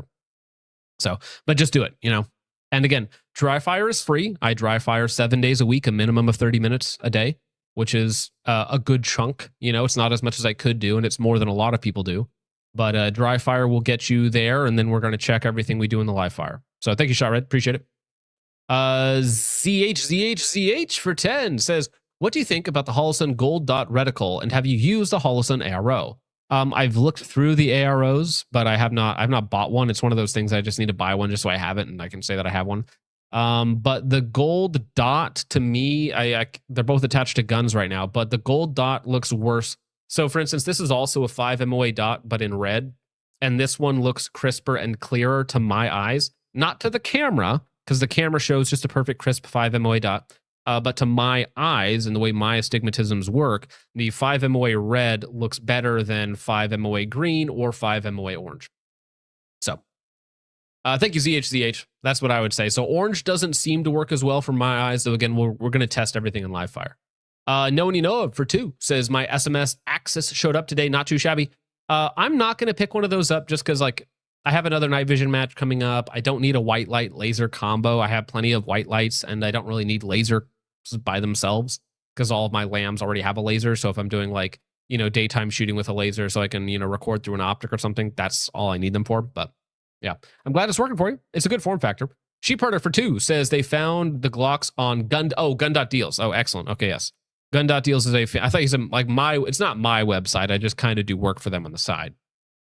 Heath from Texas for 2 says, how much for you to grow the German man stash? I've had one before on stream. Like, I'll do it for free. It's not. I'm like, who in my chat is gonna get upset at me? Nobody cares. Okay, if Alex Jones can grow it out, like it doesn't matter. It'd be funny. Okay, it'd be funny to do for a stream. Thank you, Heathen. Appreciate that. ZHZH for another 5 says Stocking Mill Coffee is good coffee. Would recommend their chocolate coffee. All right, chocolate coffee. I'm not much of a coffee guy. My parents were really into coffee, and that like turned it. Ironically, my parents being into coffee turned me off from coffee because they just had to have it like all the time. And now I have, you know, now I'm multiple energy drinks a day person, which is not good. Okay, I'm not saying that's healthy. I'm just saying that's what I do. Brushoki for $20. You guys are being insanely generous. Insanely generous today. Thank you. Brushoki for 20 says Venture Surplus does not sell coffee and has never denounced brass or hop. Tell the poofs they are welcome. The poofs. Poof is like is a term for gays, right? That I'm just not aware of the slang or the you know whatever term for them. But I mean, welcome is a strong word. More like allowed. Okay, not even I wouldn't even say tolerated. I'd be like allowed for the time being. Okay, allowed for the time being. No, the best rain is the white rage flavor. Sorry, the white power flavor of rain is the best flavor, hands down, for sure. I say that as if I don't have an empty can of watermelon sour gummy here, but say it'll be never beating the ethnic claims. Coffee smells good, but tastes bad. Yeah, man, if coffee tasted the way it smelled, like, ooh, buddy. Oh, boy. All right, speaking of things that do not taste the way they smell, Jill Biden. I don't know what that was supposed to mean, but a Secret Service agent accidentally shoots himself in the leg while escorting Jill Biden at Philadelphia International Airport. All right, that's interesting. Well, let's see what the heck is actually going on here. This seems like a strange event to just happen. You know, most of the time when you're Secret Service and you're supposedly high up, Logan moment. That's good. Supposedly, you know, when you're a well-trained Secret Service agent, you shouldn't be shooting yourself. Usually. I mean, unless you're like have information on Hillary Clinton or something, then just shooting yourself is part of the gig. I'm pretty sure they tell you that when you sign up. It's like, by the way, you know, you ever cross the line, you are shooting yourself in the back of the head twice. Yeah, that was a flashbang, Chudvane. Secret Service agent assigned to Jill Biden shot himself in the leg. Again, P320 or Brown? Let me check the poll. Brown is winning. Really? Brown is winning over P320. 60%. All right. While escorting the former First Lady through the Philadelphia airport, the agent shot himself in the leg just after 8:30 in the morning on Friday while on assignment to protect Biden, a Secret Service spokesperson said. He suffered a non-life-threatening injury after what the federal agency described as a negligent discharge while handling a service weapon. Now, I'm sure everybody in the chat had their negligent discharge while handling their weapon. But listen, when you're protecting the former First Lady, I mean, why are you even handling your firearm unless there's a dire situation, you know? Why are we even touching the firearm unless like there's an active threat that needs to be not that threat anymore? Now, are they, I don't know how it works for the Secret Service when they go through security. Do they have to like check their firearms, or do they have to like, you know, hand it over to somebody? Like, I don't know how that works. I imagine they get to keep it on their person, right? That's kind of the whole point of being Secret Service. But yeah, I'm not sure. Was he going to the bathroom? Wouldn't that be funny if he's like taking his whole gun out of his holster or his holster out of his pants to go, you know, do his business, and then he accidentally shoots himself? There's layers to this story of incompetence. Okay, I want to know. I want to know exactly how this happened. He suffered a non-life-threatening injury after what the federal agency described as a negligent discharge. Biden was not present at the time. Well, they say Biden, but obviously they mean Joe Biden because it's Jill Biden, so Biden was present. Or were they saying Biden as in Jill Biden, but they're not? They're just not telling you which one. Biden, many Bidens. Was Beau Biden there? No, of course not. Biden was not present at the time of the shooting, and her movements were not impacted by the incident, the spokesman said. The officer is currently being evaluated at a nearby hospital and is in stable condition. No other injuries were reported. The Secret Service Office of Professional Responsibility will be reviewing the facts and circumstances of this incident. Secret Service spokesman Nate Herring said, "We are grateful for our law enforcement and public safety partners who provided medical assistance." The Daily Mail approached Biden's spokesman for comment, who referred us back to the Secret Service. Oh, well, I mean, that's a brown one, but that's not necessarily the brown one, right? Yeah, this is actually true. The Secret Service should be like a high-end job, should be like the best of the best. But as we saw the utter incompetence in Butler, Pennsylvania, right, where the female Secret Service officers are not doing their job, running around, not they're protecting their own lives and not the life of the former president, future president at the time, Donald Trump. The Secret Service agent who was giving away all of the travel plans for J.D. Vance, right, to James O'Keefe. We saw that. So the position of Secret Service agent should hold a lot of weight, should be something that is like the best of the best. You know, you are literally a modern Praetorian Guard, okay, or the Varangian Guard, okay? Do your job and shut up. Don't talk to foids, all right? Don't talk to the honeypots. Spend your life in defense of, you know, the asset, and also don't shoot yourself on the job. Again, that's for after the job. Shoot yourself after the job, not on the job. I kind of want to see. I'm going to check real fast. Is there an update to this? Because I just want to know the details. I want to know how this feat of maximum intelligence was achieved. Let's see. Here's another article. U.S. Secret Service agent assigned to protect former First Lady Jill Biden accidentally shot himself in the leg. Negligent discharge. So it is negligent. So at some point he pulled his gun out and shot himself. Traveling in an unmarked car when he accidentally discharged his gun shortly before 9 a.m. Man, playing around with your gun in the car. Again, maybe it's a 320 thing. Maybe this is the magical seatbelt, right? That was allegedly getting P320s to go off in the holster. Maybe this is a 320 thing. I'm torn, okay? I know the audience saying 60% brown, but I'm saying there's a shot here. This is a 320. There's a shot here. This is a 320 incident. In a car, dude. Imagine he was just like whipping it around on his finger in the passenger seat and just almost shot himself in the dome. I don't know, man. I don't know. All right, well, let's talk about actual federal agents, or in this case, federal assets. We have Mike Dunn.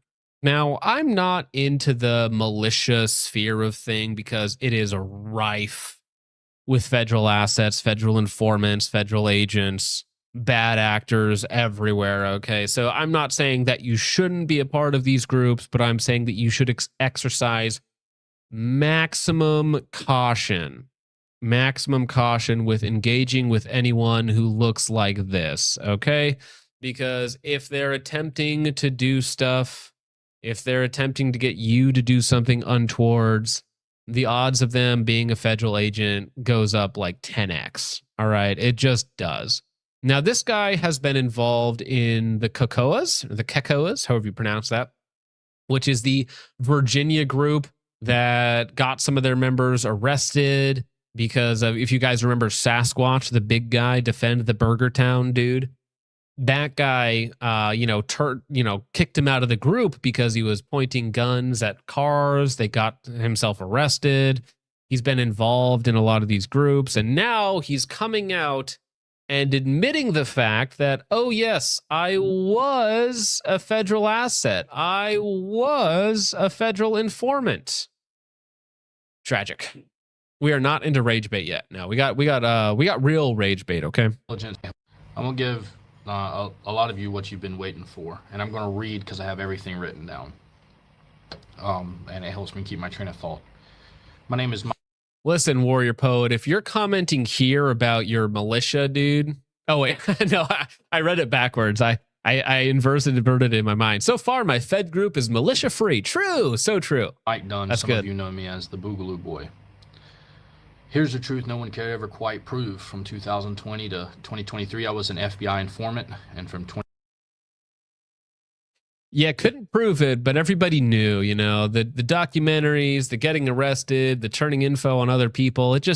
There were signs, right? There were signs, Mr. Dunn. There were signs pointing to the fact that you might be a federal agent. Here's the truth no one could ever quite prove. From 2020 to 2023, I was an FBI informant, and from 2022 to 2024, I relayed ground-level intelligence out of Ukraine to a Pentagon-linked intelligence officer indirectly.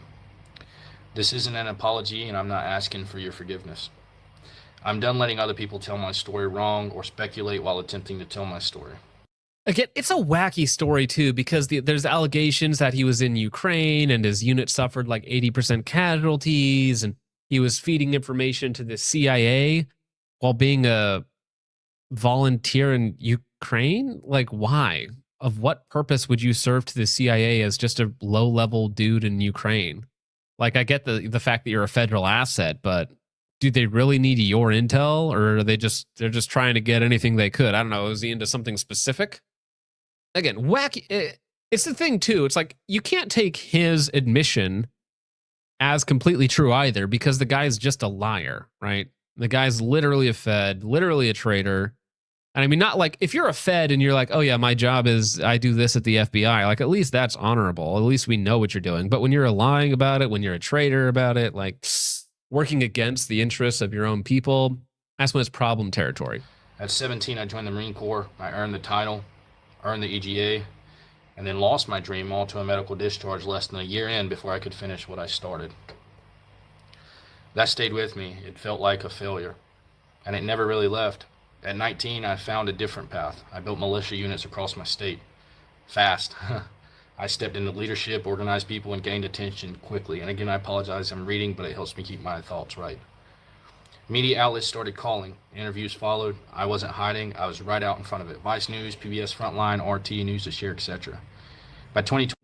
So now what this implies, though, he doesn't really mention it, but what that implies is that a lot of these militias that were started, right, that are out there, are actual, like, started from the ground up to be federal honeypots, right? These are basically data collection operations, right? This is to get everybody congealed into one mass, to get all, because, people who are looking for militia for whether it's group safety, for whether it's, in case of disaster, whatever their reason for joining a militia, these are usually the most extreme, most edge-cased, sometimes schizo, sometimes just prepper, for whatever reason they get into these militias in the first place, they're usually the most extreme, right? And so the federal agents that create these groups, what they're doing is they're like, listen, if we start all these groups, we get to contain them.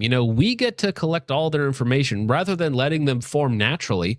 We should just entrap these people together, right? Because these people that are looking for a militia, it makes sense to start them yourselves from the very beginning, be involved. It makes perfect sense. Of course you would as a federal agent if you're trying to entrap people or to, segregate these people and put them, with people like themselves and just to get them all into one big group or into several smaller groups so that you can more easily control them. Makes perfect sense. 20, I was all in. Rallies, protests, confrontation, confrontation, you name it. I publicly challenged the direction Governor Northam was pushing the state of Virginia. Well, and that's the other part. POS Mini Racer says, I can't even find a range buddy because of assholes like this. It also has a chilling effect, right? Because everybody starts Fed jacketing each other. You know, it's like Focus Strip's a federal asset, Hop is a federal asset, Trench is actually a federal asset. But you know, all these guys are actual federal agents. You know, and you get that Fed jacket label, and then it causes a chilling effect, so that nobody hangs out with anybody. Nobody trains with anybody. Nobody becomes part of a group. Nobody gains any power, any collective means of advancing your political will. You know, they try and freeze the situation and then control the radicals. That's how it is. Try and stop the grassroots before it can become anything major, and then segregate the actual radicals that do actually make it into a group. Total zone control. I'm trying to get this right.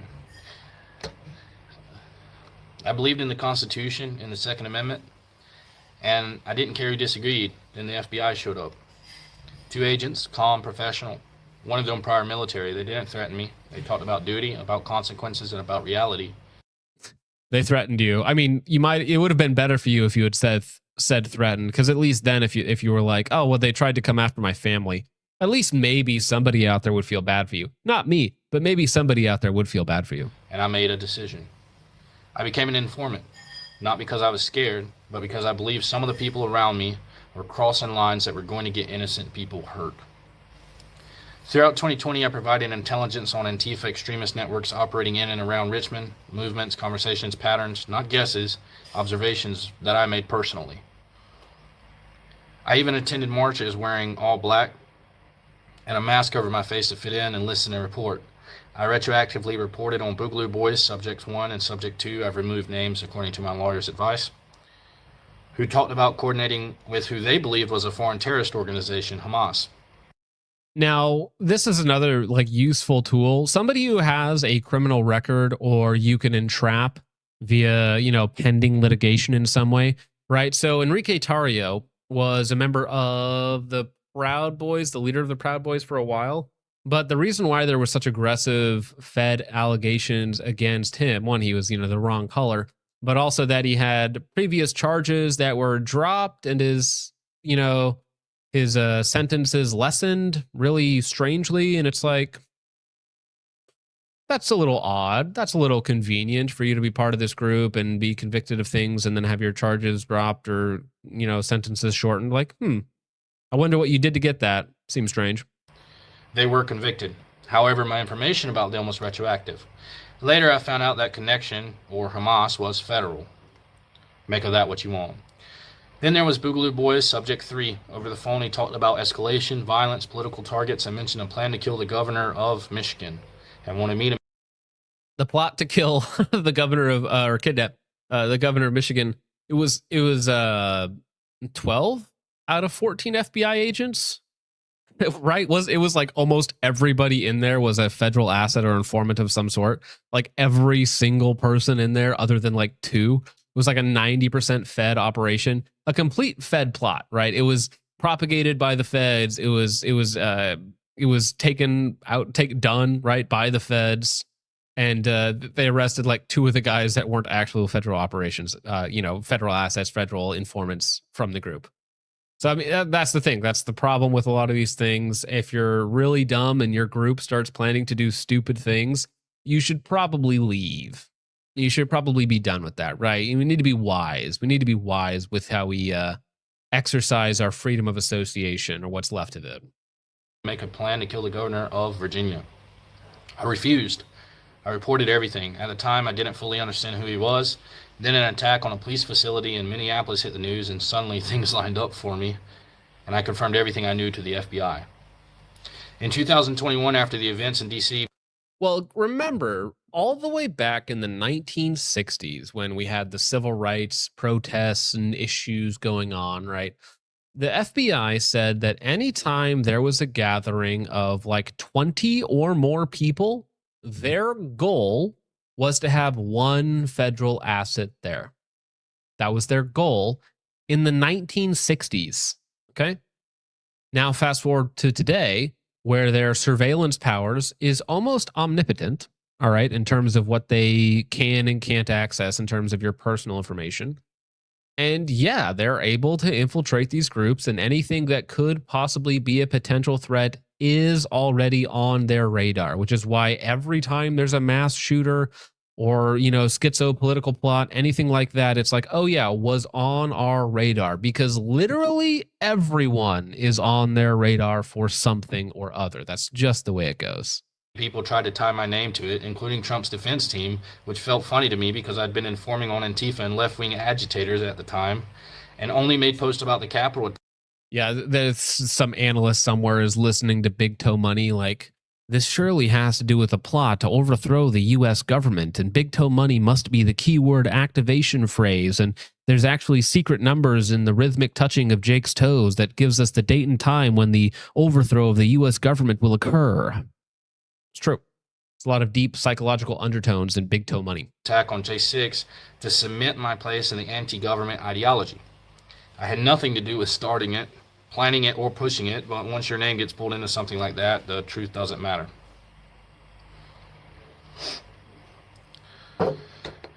At the time, by the way, I'm reading this of my own free will. I just want y'all to be clear about it. There's nothing screams my own free will and volition rather than looking directly at the camera and being like, guys, I just need to come on here and apologize for the things that I've done, because this is my own free will, by the way. My family's not in the basement with a gun pointed at them right now. It's just me on my own here, guys. Trust me. Trust. About this is something I've been wanting to do. At the time, the FBI knew I was not a threat to national security, and I was actually assisting the FBI in matters that affected the nation's security, but I'm assuming they couldn't simply tell Trump's legal team that. Then came far-right Alex Jones supporter Subject 4, which a lot of you know about because this is the moment that people started speculating.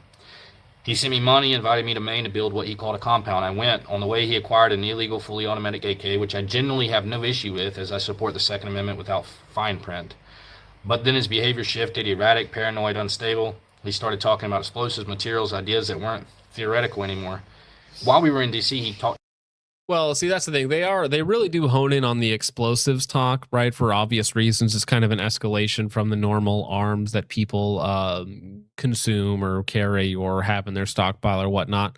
But of course, the fact that this guy had a full auto AK, not in a legal manner, and then you turned him in on federal weapons charges, or at least informed on him.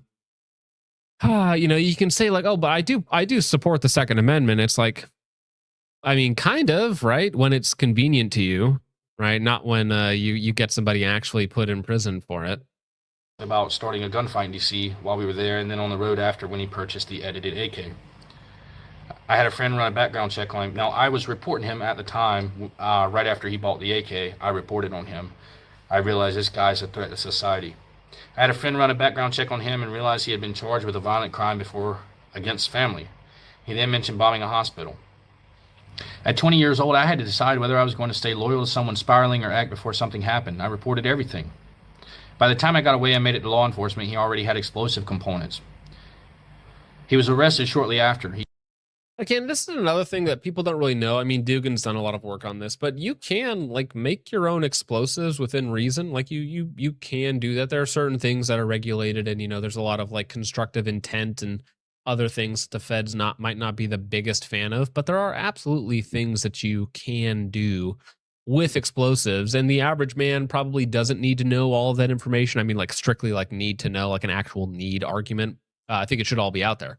But it's for some more specialized people, there is a reason to have explosives as a possible deterrent system, along with the Second Amendment, for whatever possible end of the world apocalypse scenario that you can think of.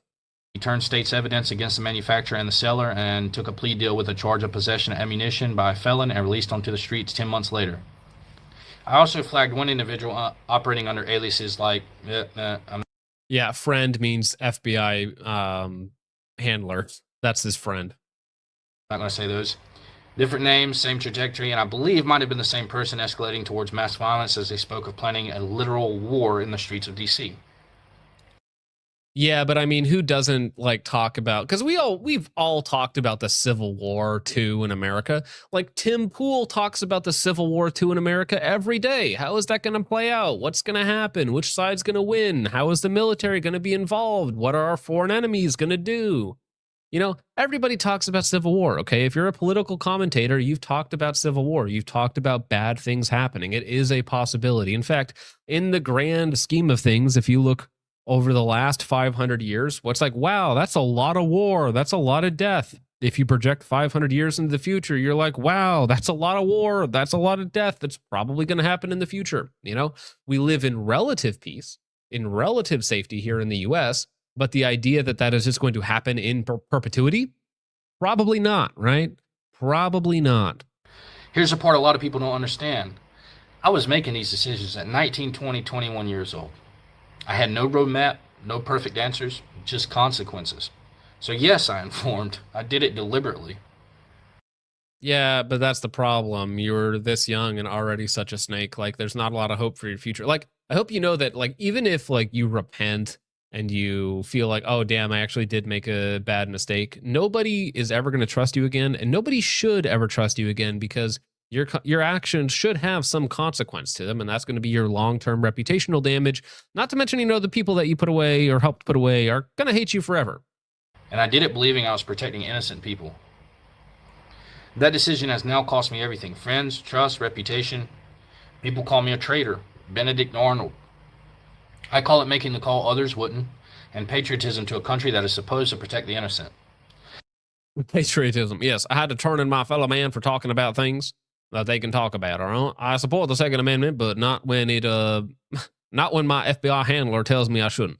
In 2022, I went to Ukraine, not to talk, but to fight.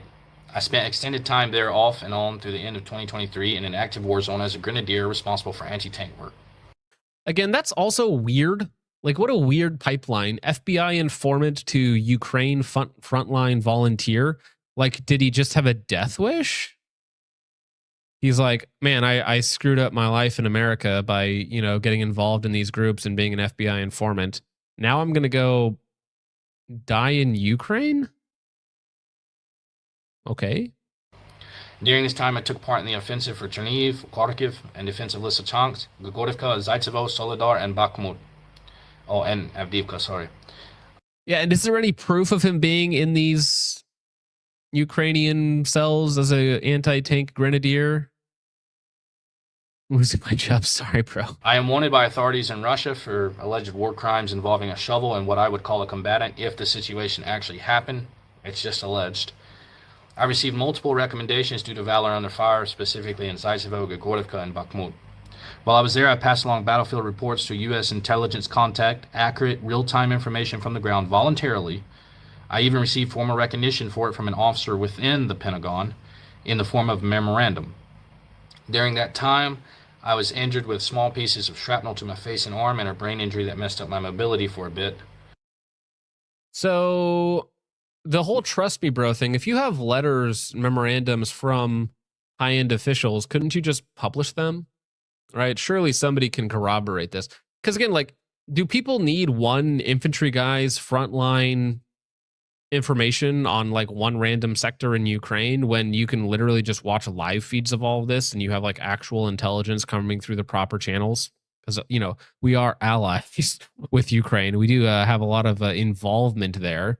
Do we really need one random FBI informant who was involved in a militia group on stateside? Like, this seems strange.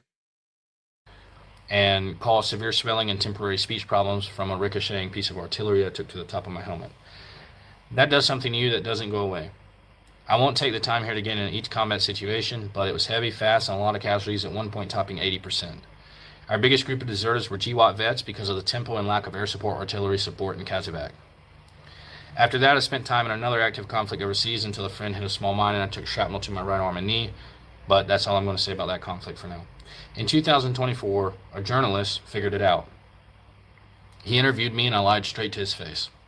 At the time, I still believed that silence was a part of the job. In 2025, I was walking out of a movie theater and I called him back and told him the truth as best as I could remember it. War takes pieces of your memory with it, really it does. Sometimes I don't remember what I ate for dinner yesterday. However, this is the problem, though, right? And we're gonna end it there on this section because that's really all of that I can take. If you're an admitted liar, an admitted federal informant, which means you're lying to everybody that you're dealing with, and you admit to also having a bad memory of certain things, it's like you by your own admission, you're not trustworthy in any way, shape, or form. The fact that you're an actual federal informant, the fact that you turned in your buddies or people that you told were your buddies anyway, the fact that you self-admittedly lie all the time and do wacky, silly things leads me to not believe you in any way, shape, or form. Dim Kennedy. Dim Kennedy. That's good. That's really cool. 80% of the GWAT vets couldn't cut it. Yeah, okay, buddy. Okay, buddy. Okay. Yeah, that dude, Dim Kennedy is good. I'm gonna cut my hair like that, man. Okay, that is the man. Brain injury at spawn point. It's true. True. There was a hammer camping the spawn point there. That is for those of you who just showed up, I guess. If you got to be really confused if you've only watched the last few minutes. Mike Dunn was a federal informant involved in the COCOAs and a few other, I believe, Virginia-based militia groups that he started.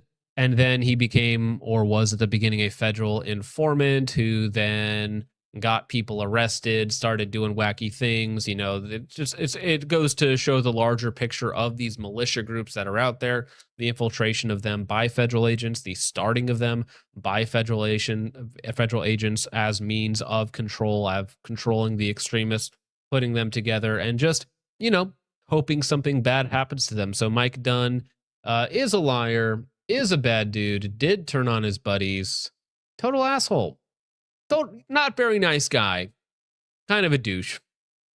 All right. Well, unfortunately, we are going to once again, because I think it is important. This is one of the stories that hit me the hardest over, well, really the entire time that I've been streaming. This is the state endorsed euthanasia, murder, whatever you want to call it, of Noelia in Spain. She was a 25-year-old young woman who had been at an earlier point in her life taken away from her family due to financial constraints and some other issues within the family. She was put into a youth center where she was raped by allegedly migrants. I haven't seen exact proof of that yet, but she was raped by migrants, gang raped by some accounts. And then after she gets out of this facility, that again, she was taken away from her family by force. That video is out there. She tries to commit suicide, and in her attempt to commit suicide, she becomes paralyzed. She jumped off of a building through a window and landed in an attempt to kill herself, did not finish the job. And she had been paralyzed, and through her paralyzation, she became depressed, and through her interactions with state psychiatrists and the state healthcare system, in Spain, since 2021, they have legalized euthanasia. And so for the last 18 months, Noelia has been attempting to proceed with state-sponsored euthanasia. She's attempting to check out, and her father has been fighting it, or did fight it, every step of the way. We talked about this on Wednesday. The euthanasia was scheduled for Thursday, and it proceeded as planned, and unfortunately, Noelia is no longer with us. So this young woman has been, instead of punishing the migrants, instead of punishing the rapists, they allowed the young woman to be put to death, right, at the hands of these so-called doctors, these so-called medical professions. And the reason why I'm covering this again is, one, it's important to talk about because this will be coming here at some point in the future.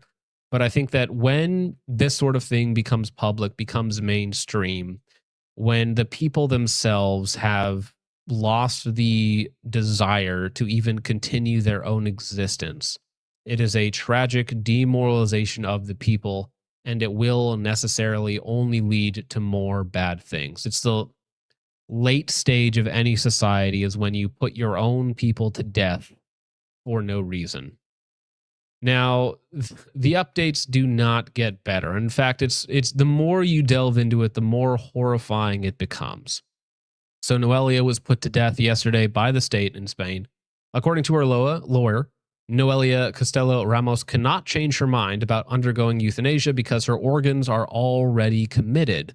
So we'll get into that in just a minute, why that's important. Her lawyer highlights the hospital's conflict of interest in this case because Noelia's organs, again, this 25-year-old young lady, her organs are worth millions in billable charges. The graphic is from 2025 Millman Report on Transplant Charges, that the organs that the hospital is going to be collecting from Noelia total about $8 million.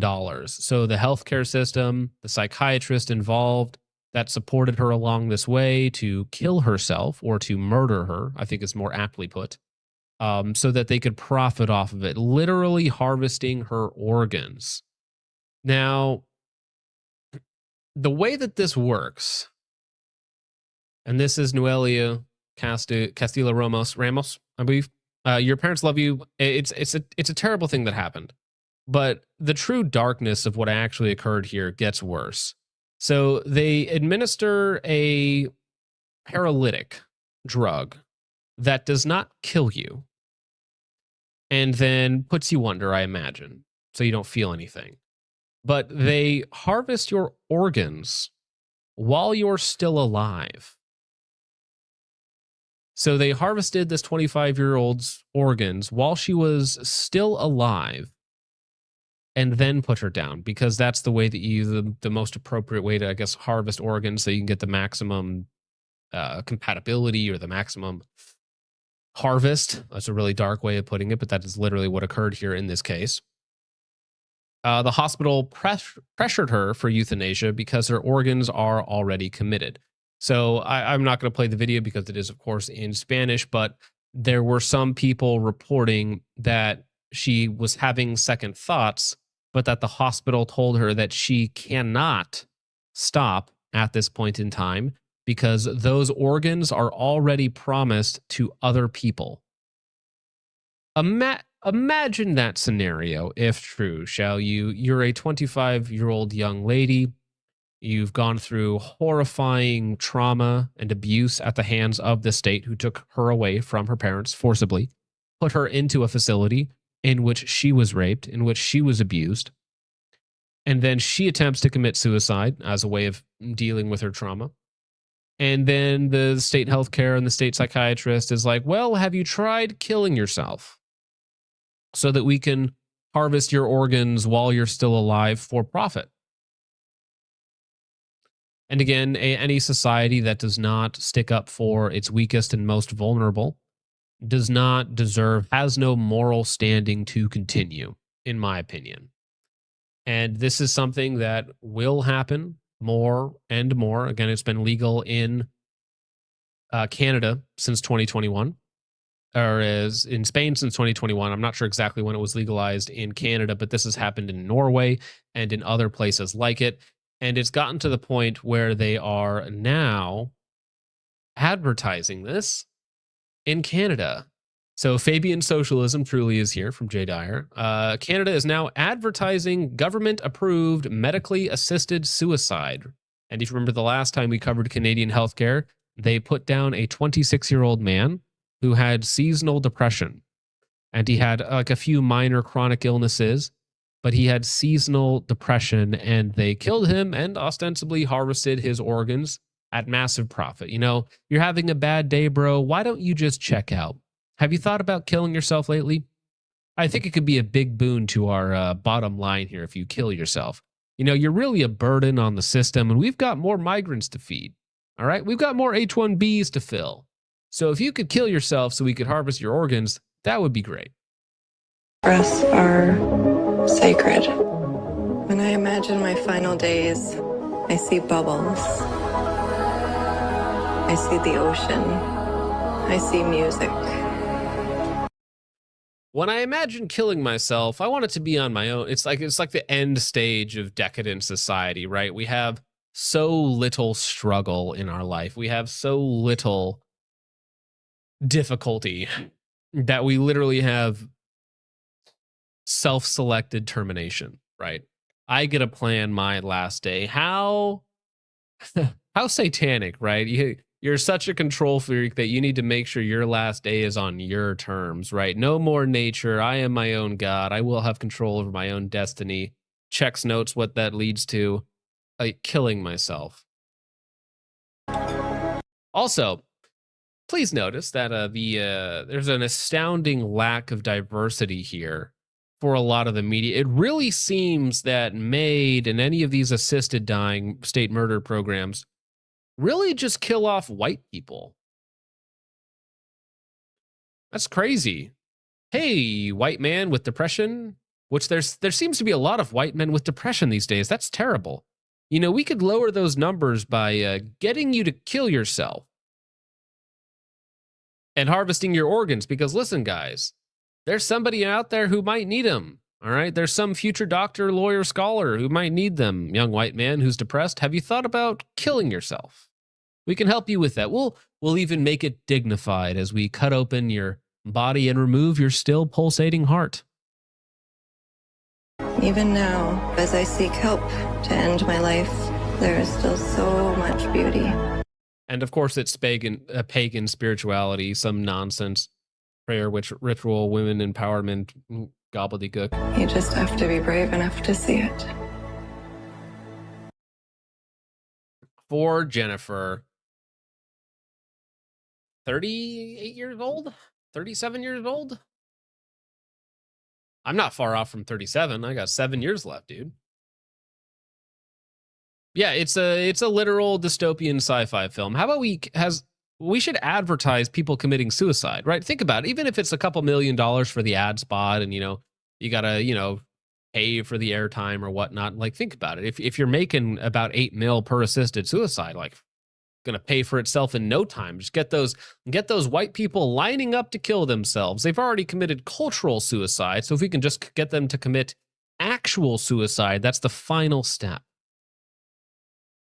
And again, there's going to be more stories like that. On the bottom here, we have Noelia, who was murdered yesterday at the hands of the state healthcare system in Spain. And this is an earlier story, but this is in the Netherlands. 17-year-old girl named Malau, who was murdered by the state euthanasia after she had been raped twice at age 13 and 16. Her parents called the death doctor themselves to have her put down. We should instead bring the death penalty back for violent strangers, rapes, and gang rapes. Yeah, so instead of punishing the people responsible for these young women's mental health trauma, mental situation that they're in, instead of dealing with the rapists, have we thought about murdering our own daughters? Have we thought about that? That's more nice, okay? It's nicer to murder our own daughters, or at least push them along the path to suicide, than it is to deal with foreigners and rapists. Again, if within your society, it's more acceptable for you to murder your own daughters and sons, fathers, husbands, rather than make other people's lives uncomfortable, I don't think you have any moral imperative to actually exist. And again, when somebody says, listen, doctors wouldn't lie to you. I trust doctors. Doctors, as far as I'm concerned, if they're in a major hospital and they're coming out of any school in the last couple of decades, they're probably an evil psychopath. Like any doctor who looks at a 17-year-old girl and is like, yeah, no, you're ready to commit suicide. Like, you can't even fucking vote. Excuse my language. But I'm going to cut you open and take your organs out now. Is that chill? Like, any doctor that willingly does this, it is not meaningfully different than a legitimate satanic ritual. Right? Moloch is blushing in embarrassment at the evil that you'll do to your own sons and daughters and people for literally nothing, for being sad. Rather than punish criminals, have we thought about killing the victims? There are no victims if they commit suicide.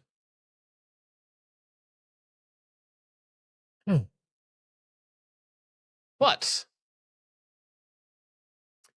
what about the euthanizers? Who are these people? Where's this history from? Well, a German Jewish man named Felix Alder, who ironically died in 1933, was one of the original ideas, original brains behind the idea of euthanasia. Because it's ethical, right? Euthanasia is ethical. It's nice. We have people who don't feel so good, who feel a little sad. So that means, Mr.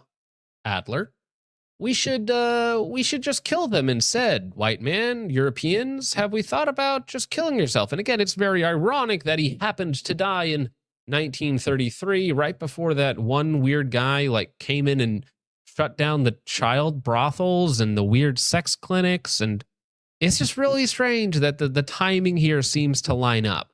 And again, I think euthanasia is one of those things that you can make arguments from people that it's kind, it's nice, it's dignified. All that's nonsense. When the society at large has given up its own desire to exist, like literally to exist, given up the ghost and died via euthanasia, via self-induced death, it no longer deserves to exist, right? And something else needs to come in, will come in, one way or the other. I think it's a logical conclusion or a logical necessity that something else will replace it, right? Once the culture of death that we have, whether it's abortion, whether it's euthanasia, this culture will not remain alive. It cannot remain alive. It cannot replace itself. We do not have a replacement birth rate. It's not possible. Something else will come in to replace it. Like, you understand that this is just a logical conclusion of the actions. So it's either going to be something new, like us retaking the system, or it's going to be something else, like invaders taking over the system. Those are the only two options, right? If you are not replacing yourself, if you are ending your own life via abortion or via euthanasia, you will be replaced, okay? Either by somebody willing to say, no, we're not doing that anymore, or by a foreign power. That's it. Those are the only two possibilities. But thanks, Mr. Adler. I really appreciate your work in this field, and thank you for the early life check. Now, speaking of Adler antics, okay, and also funny Hat Man, Mustache Man, 1933 stuff, we have a unhinged transgender attorney, a woman.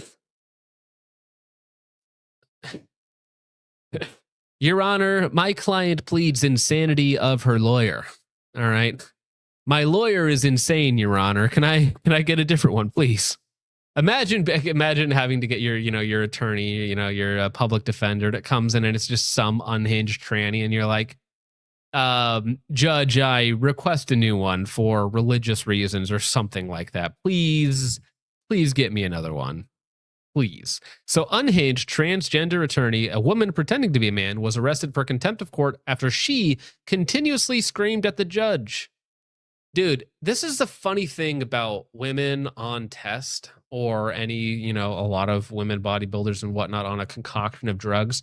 You get female decision-making skills, which is lacking, and you get male aggression if you get male hormones, right? So it's like reduced mental capacity in stressful situations, increased aggression. Not a great combo. Great, though. Great for entertainment. Great for us, honestly, of course. So she then yelled, "I can't breathe," while getting tossed to the ground and demanded a female officer. All right, bud. All right, bud. I pointed you to the exact paragraph. Stop. It's her education. Stop. Stop because you don't want to hear what the argument is. Stop. You interrupt me one more time, you are being held in direct contempt of court, and Yes, you can ma'am. wipe that smirk off. I don't your have a face. smirk on my face. Oh, yes, you I do not. I am not going to tolerate this from you, sir. Yes, ma'am. Fill out the request, get the form from our court clerk's office on the second floor, make sure it comports with what you've got already, get it filed, mailed in, whatever you need to do. Let us assess her request. If it's... My client's not seen her child. There is no order in this court, and there's been no jurisdiction found that this court has jurisdiction over this child who has never lived in your county. Never lived. I did not. There was a pause. There was a break. I wasn't done with my argument. And I was not done with my statement. You interrupted again. Do not. What a little What a little, okay, we're past the 2 hour mark. What a little faggot, dude. I mean, obviously, like, duh, you know, this is a male cross-dressing, or sorry, female cross-dressing as a male, performative male here, okay? You don't know what it means to be a real man, okay? You've never faced real man discretion in this, discrimination in this world, okay? You're not a real chud, okay? I see you, fake chud, fake cell over here, all right? This is a foid and drag, okay? That's all this is. This is a foid and drag. But what a little faggot. Like the little... He's so annoying. She is. Sorry, it's just... I'm getting confused here. I'm just going to refer to it as fag from now on. I think that's simpler. It's cleaner, okay? It's fag. I did not throw. It fell off the bench. Please stop stating things that are not... Dude. Ah, man. The beard's throwing me off. But yeah, you're still just a female with your petty bullshit, petty nonsense. Do not throw your... I did not throw. It fell off the bench. Please stop stating things that are not true, ma'am. That is a judge, by the way. Now, again, in this situation, we got foid judge versus foid and drag lawyer. I gotta be honest, guys. I don't really care who wins. I just hope it's entertaining along the way. That's it, right? Sir, you've got a room full of witnesses. I do. I put it down. I did. I put it down and it fell down. I did not fall. Then settle down. I'm not upset and I'm not arguing. You're not letting me make an argument. I'm not red in the face, ma'am. I'm not. So foid is a slang term. So female humanoid. Okay, so it is the most generic referent for a female human. Foid. That's a female human. Foid. So, our court reporter cannot get what we're both saying. I am trying to make my argument. You interrupted my argument halfway through on an objection. That will get every available deputy. Yes, ma'am, I'm aware. It's happened to me before. It has. Yes. Because you're out of line. Yeah, with courts. I guess so. Okay. If I push that... Or maybe because I'm a transgender attorney practicing all over the state.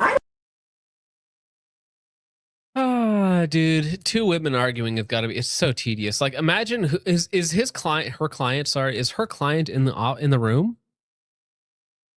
Is her client in the room, like, just watching this go down, like, please stop, I should not have hired the foid, I should not have hired the foid, I should not have hired the foid, please stop, and the foid judge is taking her sweet time in getting everybody in here and shutting this foid up. It's foid on foid violence here. I don't know what you You do, ma'am. It's not, you do.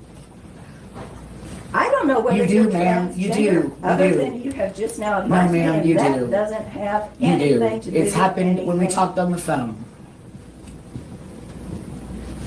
That wasn't talking, let me tell you. You were entirely inappropriate. You were yelling at me, and I did not even know you were the judge. And I didn't know you from Adam. I said, my name is Rob Hopkins. I'm an attorney in Oklahoma City. No, sir, you did not. Okay. Okay. There's no one there to know that, right? Okay. So we are pausing this until you get the ADA request form filled out and it gets processed. So we're going to pause the hearing on jurisdiction that's been set twice. I drove an hour and a half to have the hearing. My client's available telephonically, and we are simply not even taking testimony. Is your client available telephonically? Yes, ma'am. Yes, ma'am. Well, then get her on the phone. Thank you. Your Honor, to which we would object. So that must be the prosecuting attorney right there who's just watching this foid on foid violence, you know, dialectically erupt in the courtroom, right? And he's just like, I guess this is still going on. This is my job. I mean, he's got to be a little reassured, right? This is my opposition. Well, at least I can't lose, right? And listen, she's not helping herself with the judge, right? She's being a bitch to the judge, so the judge isn't going to be doing her any favors throughout the rest of this. That would be my guess anyways.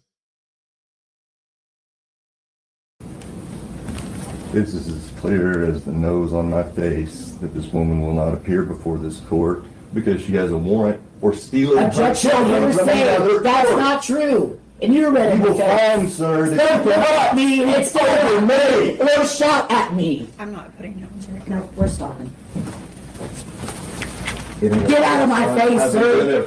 Get out of my face, sir. You may step Get out of my face. You should leave this county. Get out of my face. Get out of my face. People are my friend. You're being ugly. And get out of my face. Well, listen, tranny being ugly, duh, like redundant much, okay? Tranny can't really help but be ugly. Why? Because you're in direct contempt of court. He shouted at me. No, I'm not being. You did not even say that I was in You are contempt. in direct. No, I'm not Judge, calling I my stuff. apologize, but I felt very threatened by this person. The screaming and the yelling in court, I've never even heard that before in this courtroom. Not a good day to be that chick, right? Imagine going through all this performative nonsense. You probably got top surgery. You're on years of TRT, HGH, whatever other concoction. Maybe you have an axe wound. It's like all of that. And I guess you thought it would like help you out with the patriarchy or something, but you just can't still. No matter what you cover yourself in, no matter how you hack yourself up, it'll never hide what you are underneath, you know? It's never going to change you at the foundational level of being. It's never going to mask your ontology. Sorry, dog. Sorry, ma'am. Do not hurt me. Do not hurt me. Your hands behind your back. Do not. Are you throwing me over this? Stop resisting. I'm not resisting. Okay. Put your hands behind your back. Stop resisting. You know exactly what's Why happening. don't you all walk that way sometimes? I can't walk. I'm being thrown down. Just settle down, walk that way. Settle down. Do not grab me. Do not grab me. What are you doing? What are you doing? What are you doing? You're hurting me. You're hurting me. You just take me. You just take me. You don't give me. I can't breathe. I can't breathe. I can't breathe. I can't breathe. Put your hands behind your back. I cannot breathe. I can't breathe. I can't breathe. I can't breathe. I can't breathe.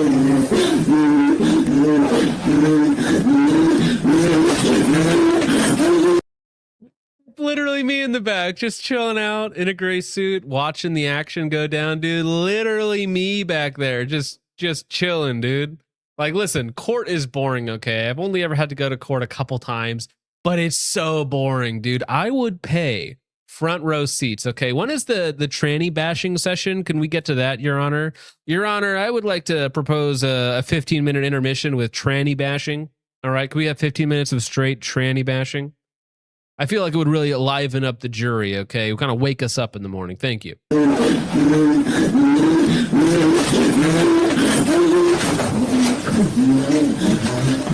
Help!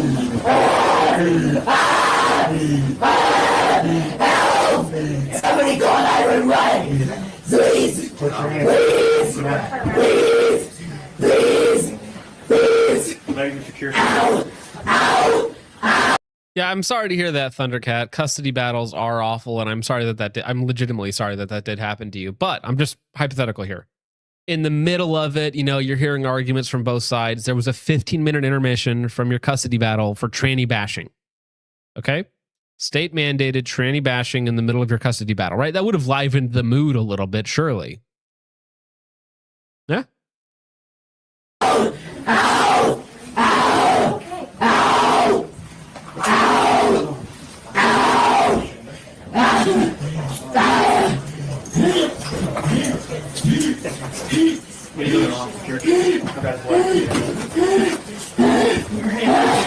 Somebody call 911!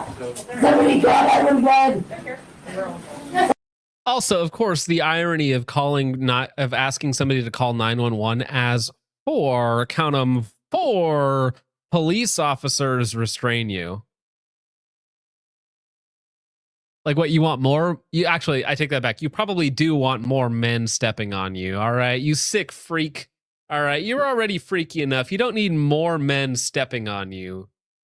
All right, that just made it weird, okay? It's like, no, more officers. More officers. I can still breathe. I need more. They got your phone now.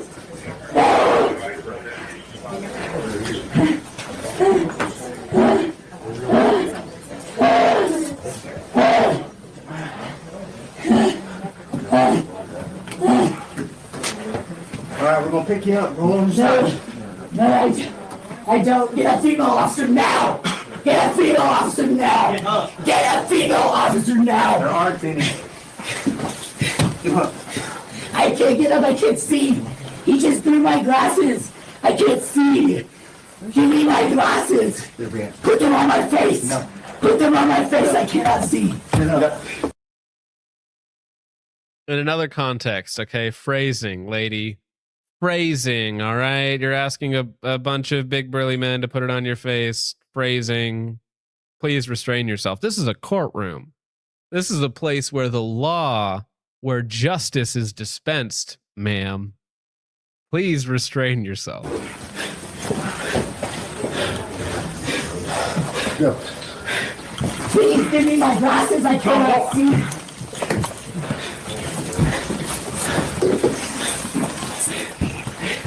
I'm not trying to walk and I cannot see. I need my wallet. Thanks, Whopper. Thanks, bro. Just lady, a courtroom assistant. Oh, thanks, dude. Thanks for getting that thing out of here, dude. I'm just gonna for our own entertainment. I just want to play that first like 30 seconds over again because pure hilarity. I'm not resisting. Okay. Put your hands behind your back. Stop resisting. You know exactly what's Why happening. don't you all walk that way sometimes? I can't walk. I'm being thrown down. Just settle down, walk that way. No. Settle down. Do not grab me. Do not grab me. What are you doing? What are you doing? What are you doing? You're hurting me. You're hurting me. You just take me. You just take me. It's so kidding. I can't breathe. I can't breathe. I can't breathe. I can't breathe. Put your hands behind your I back. cannot breathe. I can't breathe. The Norwood officer is having a little bit of trouble restraining this thing, but listen, whatever concoction of drugs is flowing through this thing's body, like this is a modern example of science gone wrong or something. Truly horrifying. Let's see though. How much of this other stuff do I want to get to? We're past the 3-hour mark. We have time though. We have time. Well, while we're talking about, you know, doctors and horrifying nonsense or whatnot, we could take a look at this one real fast. So this is from Junior, an American Jewish doctor. Craig Spiegel traded drug prescriptions for sex. Now, I wonder if in some weird small world serendipity, right, that this guy selling prescription drugs for sex was also involved with the prior Foyd.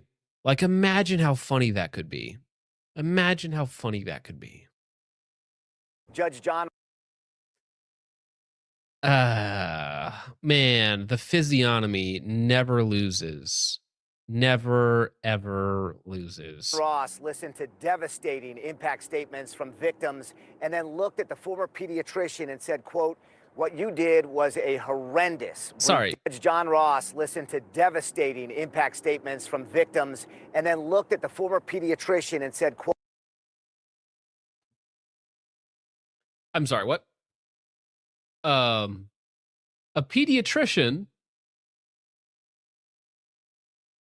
selling sex for prescriptions.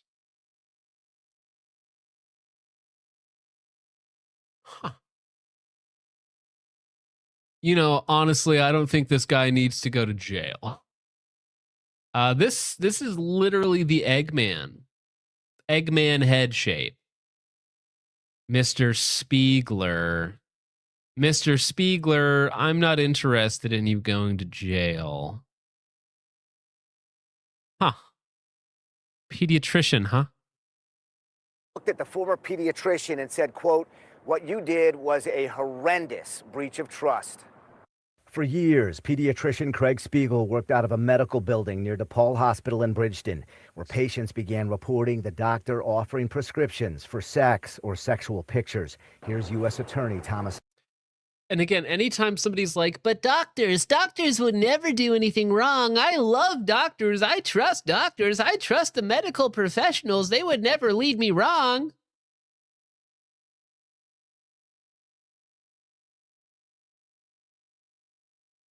Albus. You kind of get sick of talking about the defendant, and frankly, words kind of fail you when you're trying to talk about what he did.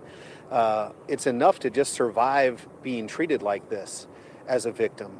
But what we need in the criminal justice system is for the victims to not just survive it, but to say, look, I've got to see this through. Albus said those victims Justice. did. That's the heroic thing that went on today, that there was accountability and that the victims were heard. Prosecutors asked for 69-year-old Spiegel to get 20 years in prison. Spiegel's defense asked for 12, but the former doctor did not help himself when he was caught lying under oath. Spiegel claimed he never consented to a search of his phone, even though he'd signed a form.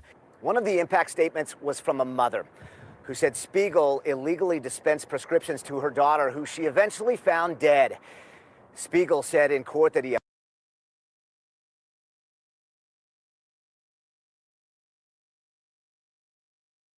Excuse me? Excuse me? Illegal prescriptions to a woman's daughter in exchange for sex or sexual photos, and then she ends up dead. I'm imagining suicide or overdose or a combination of the two. Your Honor, I know that he's 70 years old, but I think 20 years is far too lenient of a punishment.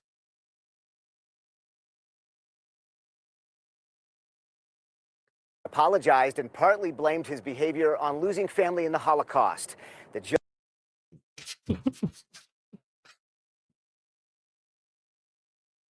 I had to rape your daughter because my died in the Holocaust. Okay, I lost my aunt, I lost my uncle. They were turned into a lampshade. They were turned into a shoe, into soap. To rape your daughter. I had to sell a Vicodin over the counter. I had to.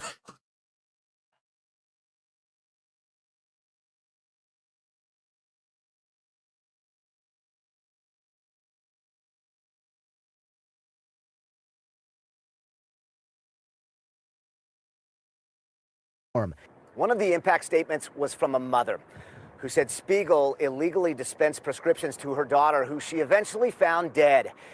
Spiegel said in court that he apologized and partly blamed his behavior on losing family in the Holocaust. The judge looked at him and said that is an offensive excuse and sentenced him to 20 years in prison. Downtown, Chris Hayes.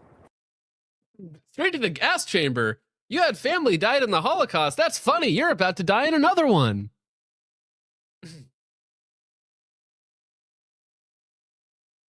Ma'am, something bad happened to my ancestors one time. So, do you mind if I rape this girl, or is that too soon? I mean, to be fair, we do the same thing with black people, though. We do the same thing, right? Where it's like, oh, you had a hard upbringing, you had slavery and heckin' Jim Crow or something. So, you know, we'll let you get off on 47 arrests or 98 arrests or whatever it happens to be. You know, they just commit random acts of violence. So while that man is obviously preposterous, evil, incarnate, needs to be dealt with in a permanent fashion, we do allow people off on like contributing circumstances and nonsense like that all the time. So good on the judge for not listening to it, I guess. Now, speaking of random acts of violence that may or may not be super random, 83-year-old veteran randomly shoved onto New York City subway tracks, dies from injuries, illegal migrant charged with murder. 83-year-old veteran.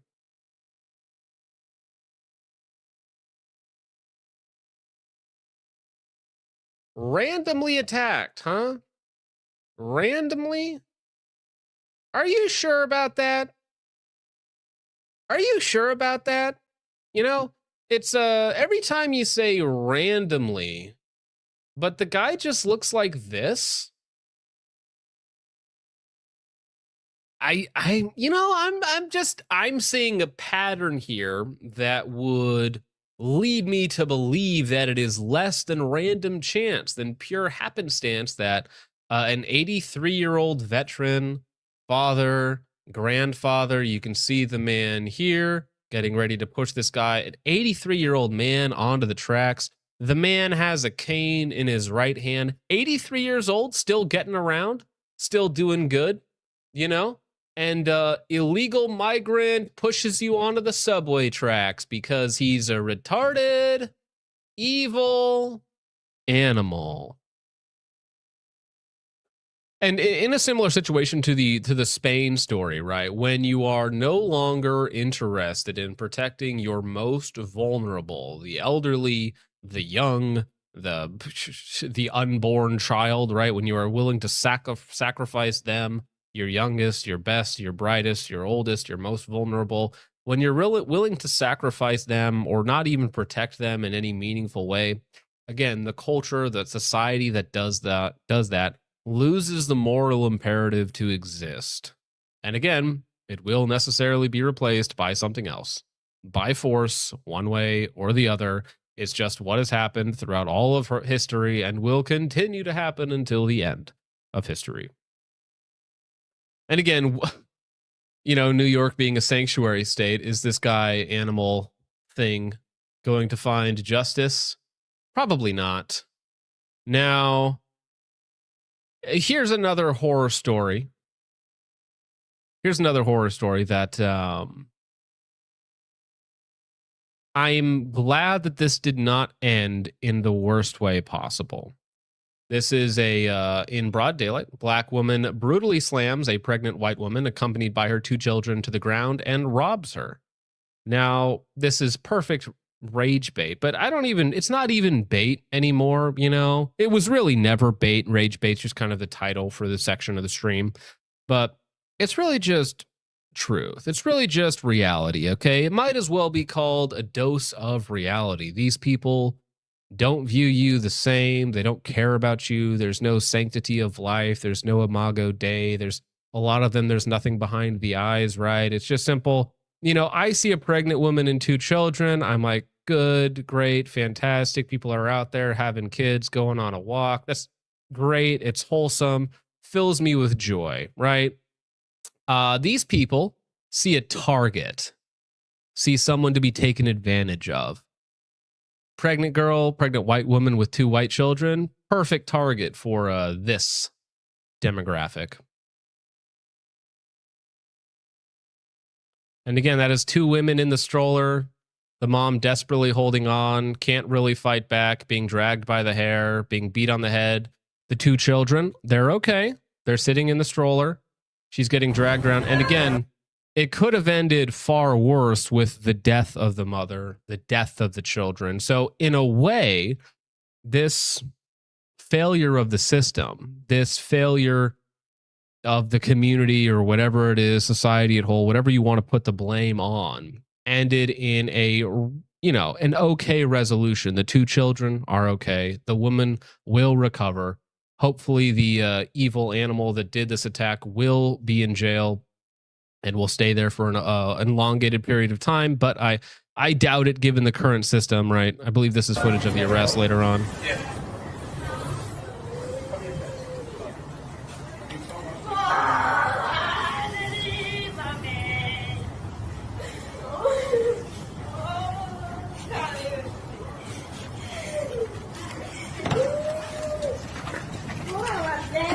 Crying and wailing, psycho, mentally unwell, needs to be put in a cage or an asylum for the rest of its life. That'd be fine. Wouldn't be a problem. State of liberal la land's not conducive to justice. Well, but it's not the liberals. You know what's funny? You know, people complain about liberal white women all the time. Not a lot of white women out there committing crime, you know? You might not like their politics. They might be annoying bitches, right? But not a lot of liberal white women or liberal men out there committing a whole lot of crimes. It's the people that they allow in. It's the people that move there. It's the people, you know, illegal, legal, whatever it might be. Really not the liberal white women causing a lot of the crime. They certainly allow it. They certainly are responsible for it through their voting habits and their faux morality, their progressive politics and whatnot, but it's not them that's committing the crimes, you know? And yeah, they are everywhere. And it's not just like, listen, I live in South Dakota, okay? South Dakota literally just placed or instituted a law where you are required to show voting ID to vote, or, proof of citizenship, proof of legal status to vote, all right? Why that's not the nationwide standard, I don't know. But because of that, South Dakota will be a good state for as long as the union exists, for the most part, like South Dakota, it's going to take an extra 2 decades to ruin South Dakota versus other states. Texas is about to flip. Give it a decade, it'll be gone. Florida's pretty damn close. South Dakota, North Dakota, we got a lot of time on our hands. We got a lot of good time. We're negotiating from a position of strength. The rest of you guys, not so much. What year do we unlock Judge Dredd? He's already born. We are already born. We're already here, right?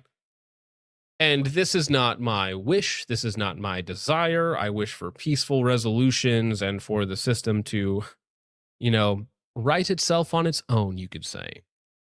However, realistically, the judge, jury, and executioner vigilantes are already out there, are already among us. Some of them know it, some of them don't. Right? But I mean, listen, if I was born in the 1700s, I'd be like, wow, I project violence in the future. If I was born in the 1800s, I'd be like, wow, I project violence in the future. If I was born in the 1900s, I'd be like, wow, I project violence in the future. Well, I was born, roughly in the 2000s, turn of the century. You know what? I predict violence in the future. It's kind of the way it works. We'll move to your neighborhood, John. Well, I mean, okay. I need to see a skin color chart, okay? But no, I mean, realistically, you would move in groups to consolidate power. Like, imagine if I had, truly 1,000 people that we were, our goal is to take over county politics, state politics in somewhere like South Dakota. We are going to, over the next 10 years, full court press as many political positions as we could in South Dakota. We could run this state. We could protect it. We could fix it. We could make it great. Could we do that nationally? A little more difficult. My own state? My own county? Surely, we could get it done. We could get it done. Speaking of progressives, though, maybe I spoke too soon. Okay, maybe some liberals out there, maybe some progressives out there, they are committing crimes. It's different types of crimes that liberals commit. Usually they're pedophiles, right? That's what sexual progressives always go to. Usually it's pedophilia. So Oregon high school principal Jeremy Williams, who was on leave for celebrating Charlie's assassination, sentenced to over 5 years in prison for possession of child porn. Huh. That's wacky. It's almost like these evil, horrifying, liberal progressives who celebrate the death of, a moderate, Charlie Kirk, have some deeper secrets that they'd like to hide from you, Mr. Jeremy Williams. Yeah, celebrate the death of your political opponents, your normie political opponents, right? He's not even, extreme, okay? I get it for me, because I've said a lot of things, and he'd be like, oh, see, this crazy man, he's gone, okay? He made jokes one time. That's real rough. But this guy's like, oh, well, he's actually a pedophile, so I guess, there's not quite the same moral equivalency there. Shoot. Okay, we're gonna push through. We're gonna have fun. We're hanging out. We're having a good time. It's Friday night. Okay, we're gonna push through. We got a couple more fun stories to talk about, and by fun, I mean black. It's like, hey, John, you got any fun gun tube stories? Nah, I got black people. Did you say black people? In June of 2024, 19-year-old Johnny Lilly was sentenced to probation for burglary of a motor vehicle. While he's on probation, he picks up a possession of a prohibited weapon. That's a machine gun. That's pretty serious. But instead of revoking his probation,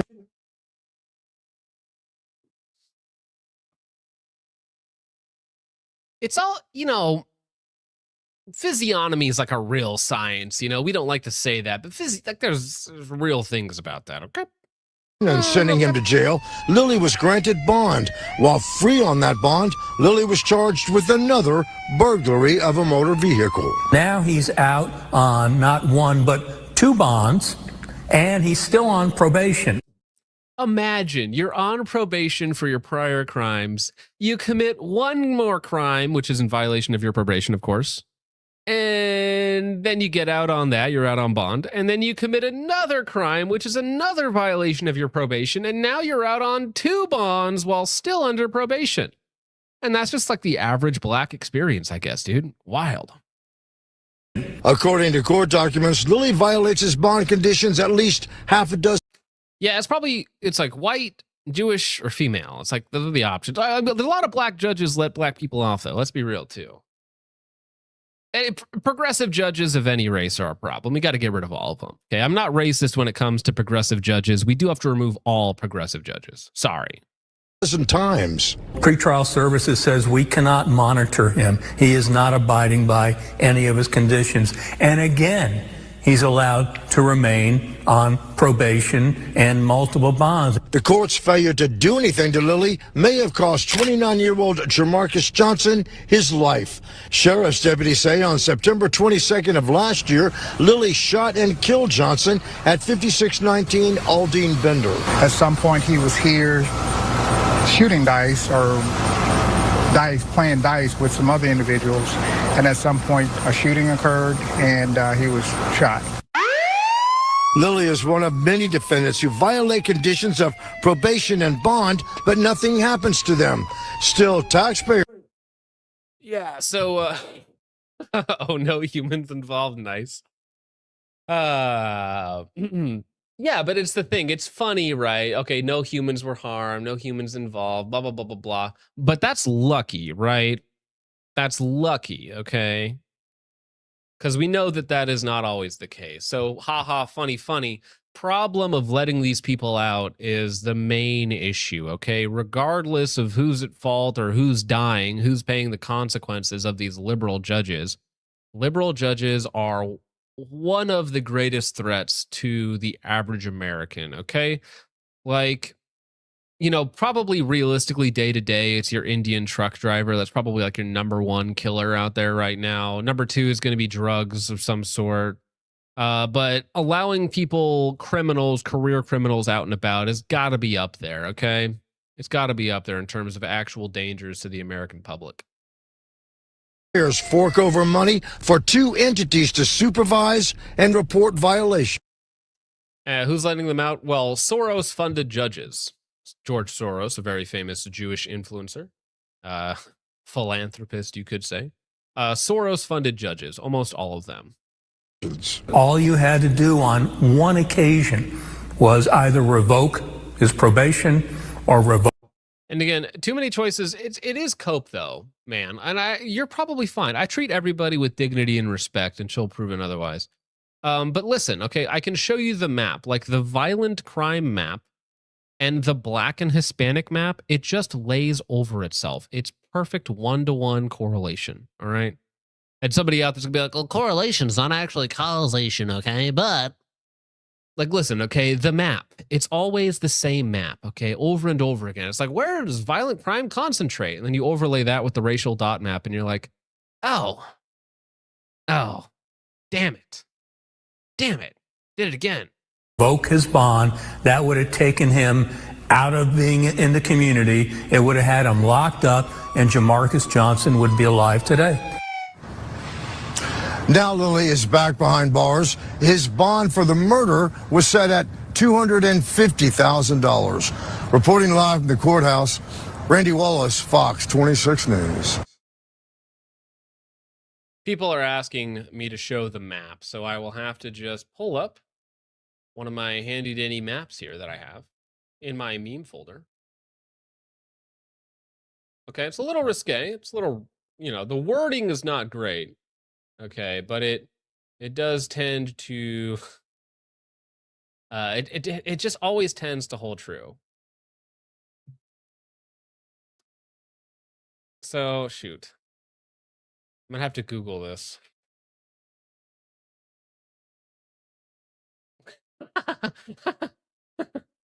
The first image, I say the N-word map meme. The first image that pops up is very funny.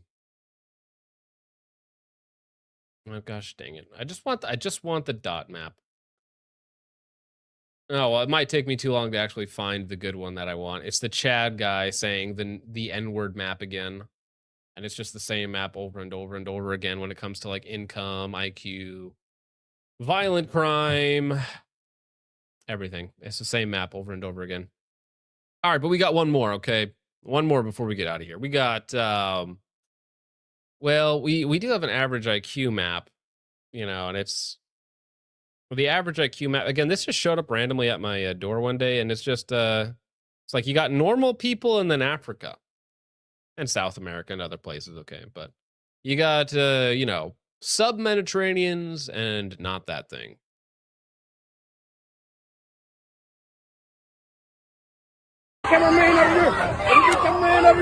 All right, so now allegedly 2 people were shot during this public takeover on the street of wonderful young youths, which is why certain cities are putting out curfews to curb your enthusiasm at night or something like that. Hold on, let me get cameraman over here. Let me get cameraman over here. Let me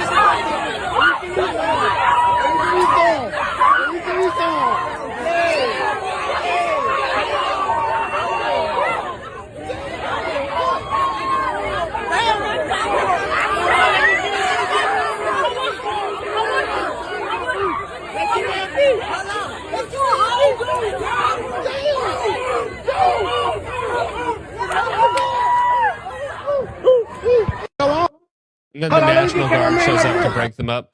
Like, listen, Cyberpunk's not that far off. Like the dysgenic hordes of creatures you see in some of these dystopian futures.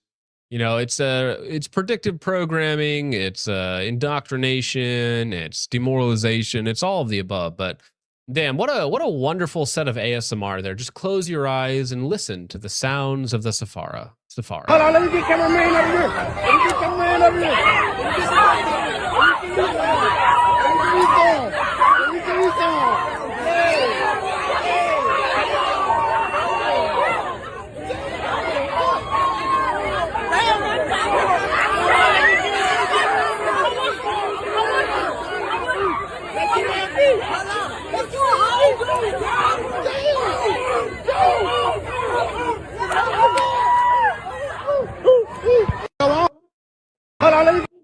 No, sorry, I can't do that a third time. Whoa, little too much. Little too much. Little too much for me to take. All right, last one. Funny one, quick. A strange one. All right. Just in, New York City Mayor Zohran Mamdani last night, an alleged member of the Jewish Defense League, funny little name, designated by the FBI as a known violent extremist organization, huh? Attempted to blow up the home of Nurdin Kizwani in a chilling act of political violence and an apparent assassination plot. The defendant allegedly planned to flee to Israel after the attack. So, what am I even looking at here? What is this thing?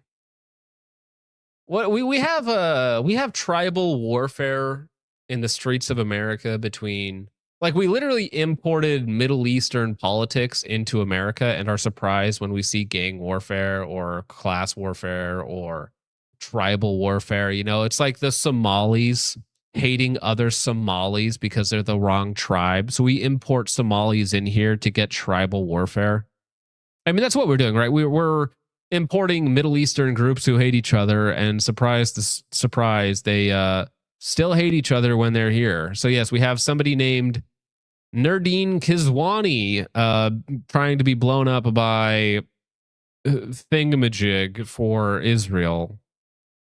Listen, if we didn't have Nurdin Kizwani or Zohran Mamdani in America in the first place, I feel like we would solve a lot of these tribal-esque, you know, ancient historical blood libel, blood feuds that we have here in the country. I feel like if we just didn't have them in the first place, you know, we could avoid a lot of this senseless, needless violence. Xi Jinpingberg. It's a good one. It's a good one. All right. Emerald Boy for 2 says coffee smells good but tastes bad. True. Thank you, Emerald Boy. We'll go ahead and get out of here for the night. Thank you, everybody, for hanging out. We'll just get to your support real quick. Sheep Herder for 2 says Bandar Jit Bandar. Bandar Jit Bandar. I would like shitten, not puked. Thank you, Sheep Herder. I appreciate that. That's quite funny. Shot Red for 5 says, in my private armed security job, it was all women doing negligent discharges. Some couldn't even rack a slide off of a Glock to save their lives. Shaking my head. That is the quality of PMCs, dude. Like, you know, it's like it violates the 1965 Act or something, but maybe we just shouldn't hire women anymore. Maybe just collectively we all just agree that we don't hire women anymore. All right, we're just not going to do that. Jury Seller for 2 says traitors equals the traitor treatment. That's right. You shoot the traitors before invaders. Shoot the traitors before invaders because they were the ones who sold you out in the first place. Amoroid Boy for 5 says the American arrested in Czech Republic for drone factory sabotage connected to Israel. Interesting. Sent you a link to article on the Cord. Just happened. Sparse details. I'll take a look at it, and we'll probably have that pulled up for Monday. All right? Probably have that pulled up for Monday when you're ready. Thank you, Amoroid Boy. Appreciate that. Chud for 2 says, did you see the Canadian government ad for euthanasia? Yes, we literally looked at that on stream, Chud. Appreciate that, sir. Thank you. Understand for once for $10 says News of the Pews should be given a shout out, guys. Well, let me look them up. Who the heck is News of the Pews? I have literally never heard of them before. He's separated from ARFCON News, and I consider that channel to be one, maybe the only true to a YouTube news channel. News of the Pews. Oh, okay. This dude. Yeah, good for him. You know, getting out of ARFCOM, getting his own thing going.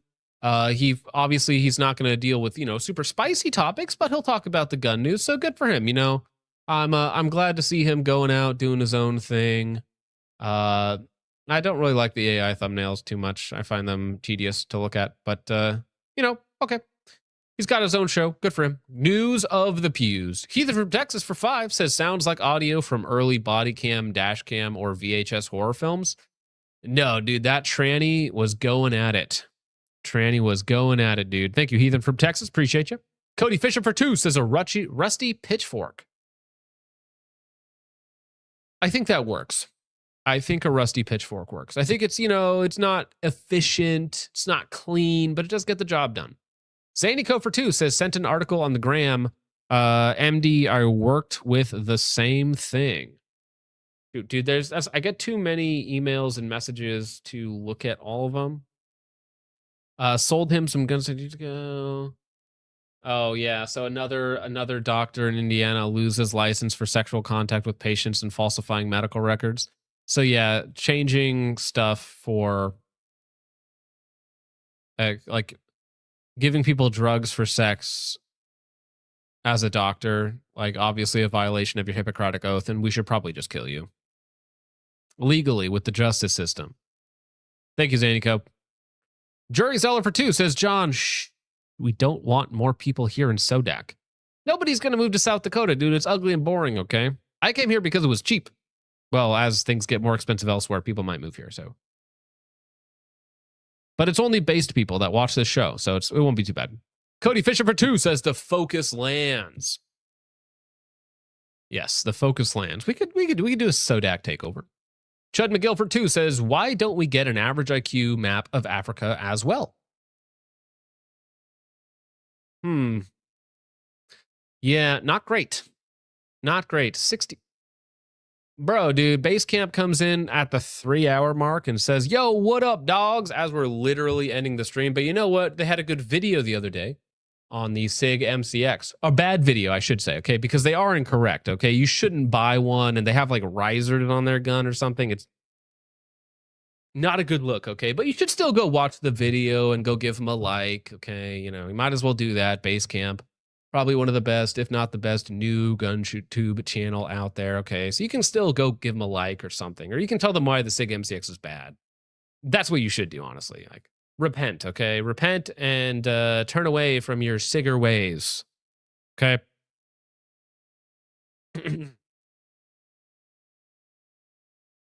Richard comes in here and says, news of the pews is Andrew from ARFCOM. Yeah, he's that guy. I don't know his name, but slash the chopping block. Pretty sure he is 2A for all type, a black wife. I think he might support trans guns as well. Well, yeah, but libertarians will have to be dealt with at some point. You know, it's fine. Listen, you can be incorrect. That's okay. Just don't get in my way. That's just the way it goes, right? You can protest over there or something. All right, with all of that out of the way, I want to thank each and every one of you for watching, for hanging out, for supporting the show. It is Friday night, guys. Get out there, get after it, do something productive this weekend. You know, there's some fun to be had as well. It's not all doom and gloom. God has given us a wonderful world to go out there and explore. Yes, dark times are coming. You should be prepared for them spiritually, emotionally, physically as well. So get fit, get spiritually fit by going to church this weekend. And yeah, you know, we got stuff to do, okay? We got work ahead, but there's no reason to black pill. It's all white pills because in the end, Christ is king, regardless of how many times we screw up along the way, okay? There's always a path to redemption for each and every one of us. Pray for the country, pray for the future, but also get out there and get it done, all right? So with that out of the way, gentlemen, thank you so much for watching. I hope you all enjoyed. I'll see you in the next one. God bless. Godspeed. Christ is king.